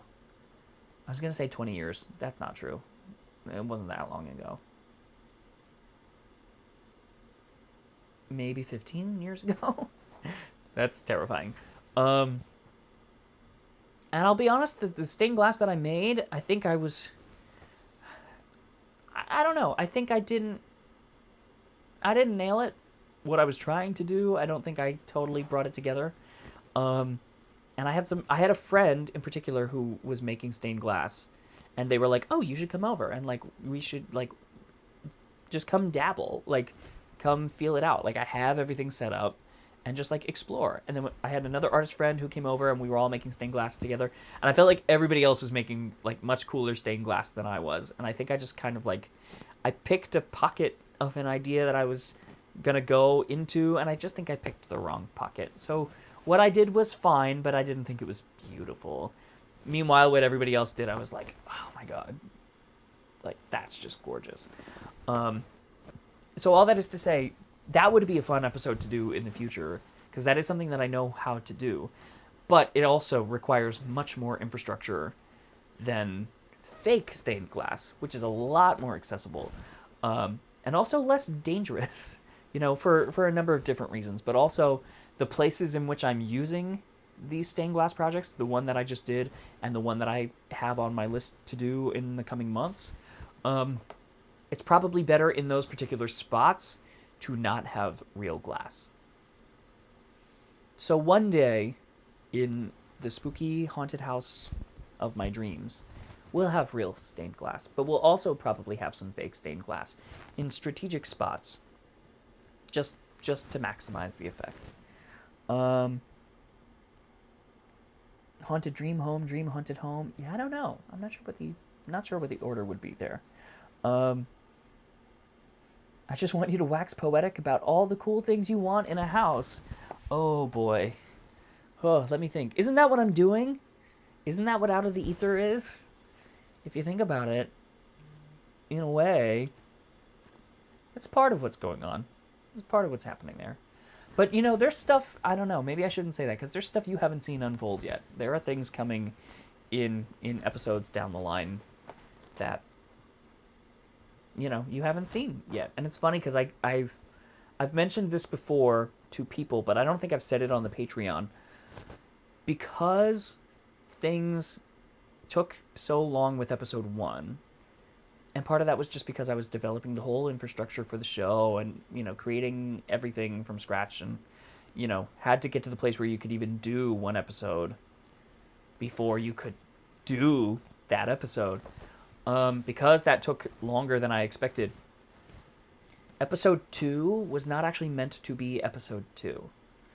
So the Sanderson Sisters episode was not meant to be the second episode of Out of the Ether. That just kind of happened because Halloween was coming, whether I was ready or not, and I really wanted to do that project for Halloween. So I was like, okay, I'm going to skip the natural order of things. It's, you know, I'm going to jump around a little bit. So technically, episode 4 of Out of the Ether is really, that was meant to be episode 2. Had things not taken so long with episode 1, that's what would have happened. That would have been the second episode. So now what is coming as episode 5 would have been episode 3. And then what would have been episode 4, I think, is actually now getting moved to after Halloween, because I've got some Halloween things that I need to do first, you know. So we're a little bit all over the place. And that's just what it is, you know. So if you're watching this show and thinking about it linearly, don't, maybe. I mean, obviously, in terms of project tutorials, like within the context of each episode, yes, I go in a, you know, pretty linear order. But also, I think episode 1 probably set forth the notion. Hopefully, I don't know. Maybe I don't. I hate to tell people how to like take it. I hate to reveal too many secrets on that front. I want things to be up for interpretation. But if you think episode 1 is 100% linear in terms of narrative, maybe think again. Maybe that's what I'll say. So, you know, it's not out of the realm that we jump around a bit. And I don't know, maybe that's just the nature of this story, is not everything happens quite when you expect that it will. Or even when you think that it did. That feels right. I think that's true. It's good for manifesting, though, to talk about the details, or that is what I've heard anyway. That's true. That's true. Well, maybe that's part of where we're going with the show. I don't know. I don't want to give things away prematurely. Something to think about. On that note, it might be time for us to wrap up for the evening, but I hope this has been good. I hope this has been fun. I thank you so much for all of your questions. I thank you all for being here. If you're watching this later after the fact, I hope you've enjoyed this. If it was too long, let me know. If it was too short, let me know. If there are things you want me to answer in the future, give me a heads up. Feel free to drop a comment. I would love to hear your feedback about all things, really, especially when I drop a new episode. You know, there's a lot that's going into these things, and I've got all these ideas spinning around in my head, and then sometimes, you know, you get to the place where it's like, okay, here it is, and I just don't know what people think, you know? So your feedback is invaluable. I would love to know what everybody thinks, what people like, what they don't like, what they want to see more of, what they want to see less of. You know, nothing is off limits. So yeah, thank you, everybody. This has been really, really great. I can't wait to do more of these now that I've figured it out, how to, you know, do something like this on Patreon through YouTube. This is going to be available for live replay. It might not be immediately. I probably have to figure out exactly how to process it, but certainly by, you know, it's at least at some point tomorrow. And yeah, I look forward to doing more things like this. So thank you. And it's going to be great. We're going to keep going. And episode 5 is coming soon. And then right on its heels will be episode 6. So, and then Halloween. We're diving headfirst into Halloween, everybody. We're going big this year. So, you know, if you wouldn't mind, feel free to spread the word about Out of the Ether with Brandon Hardy. I could use the word getting out there. I am doing what I can to tell people about it and try to connect with new people who might be interested, while also trying to make the episodes. It's a lot to handle at once. So, you know, if you want to tell a friend, I certainly wouldn't complain. Otherwise, thanks, everybody, and I'll see you again soon. Thanks. Bye. Do I even know how to end this? I'm not sure. I think I'm in the wrong tab. Yeah, there we go. Okay, I figured it out. I'll see you all soon. Thanks, everybody. Have a good night. And I click end, and then I gotta click another button. One day, I'll know what I'm doing. Bye!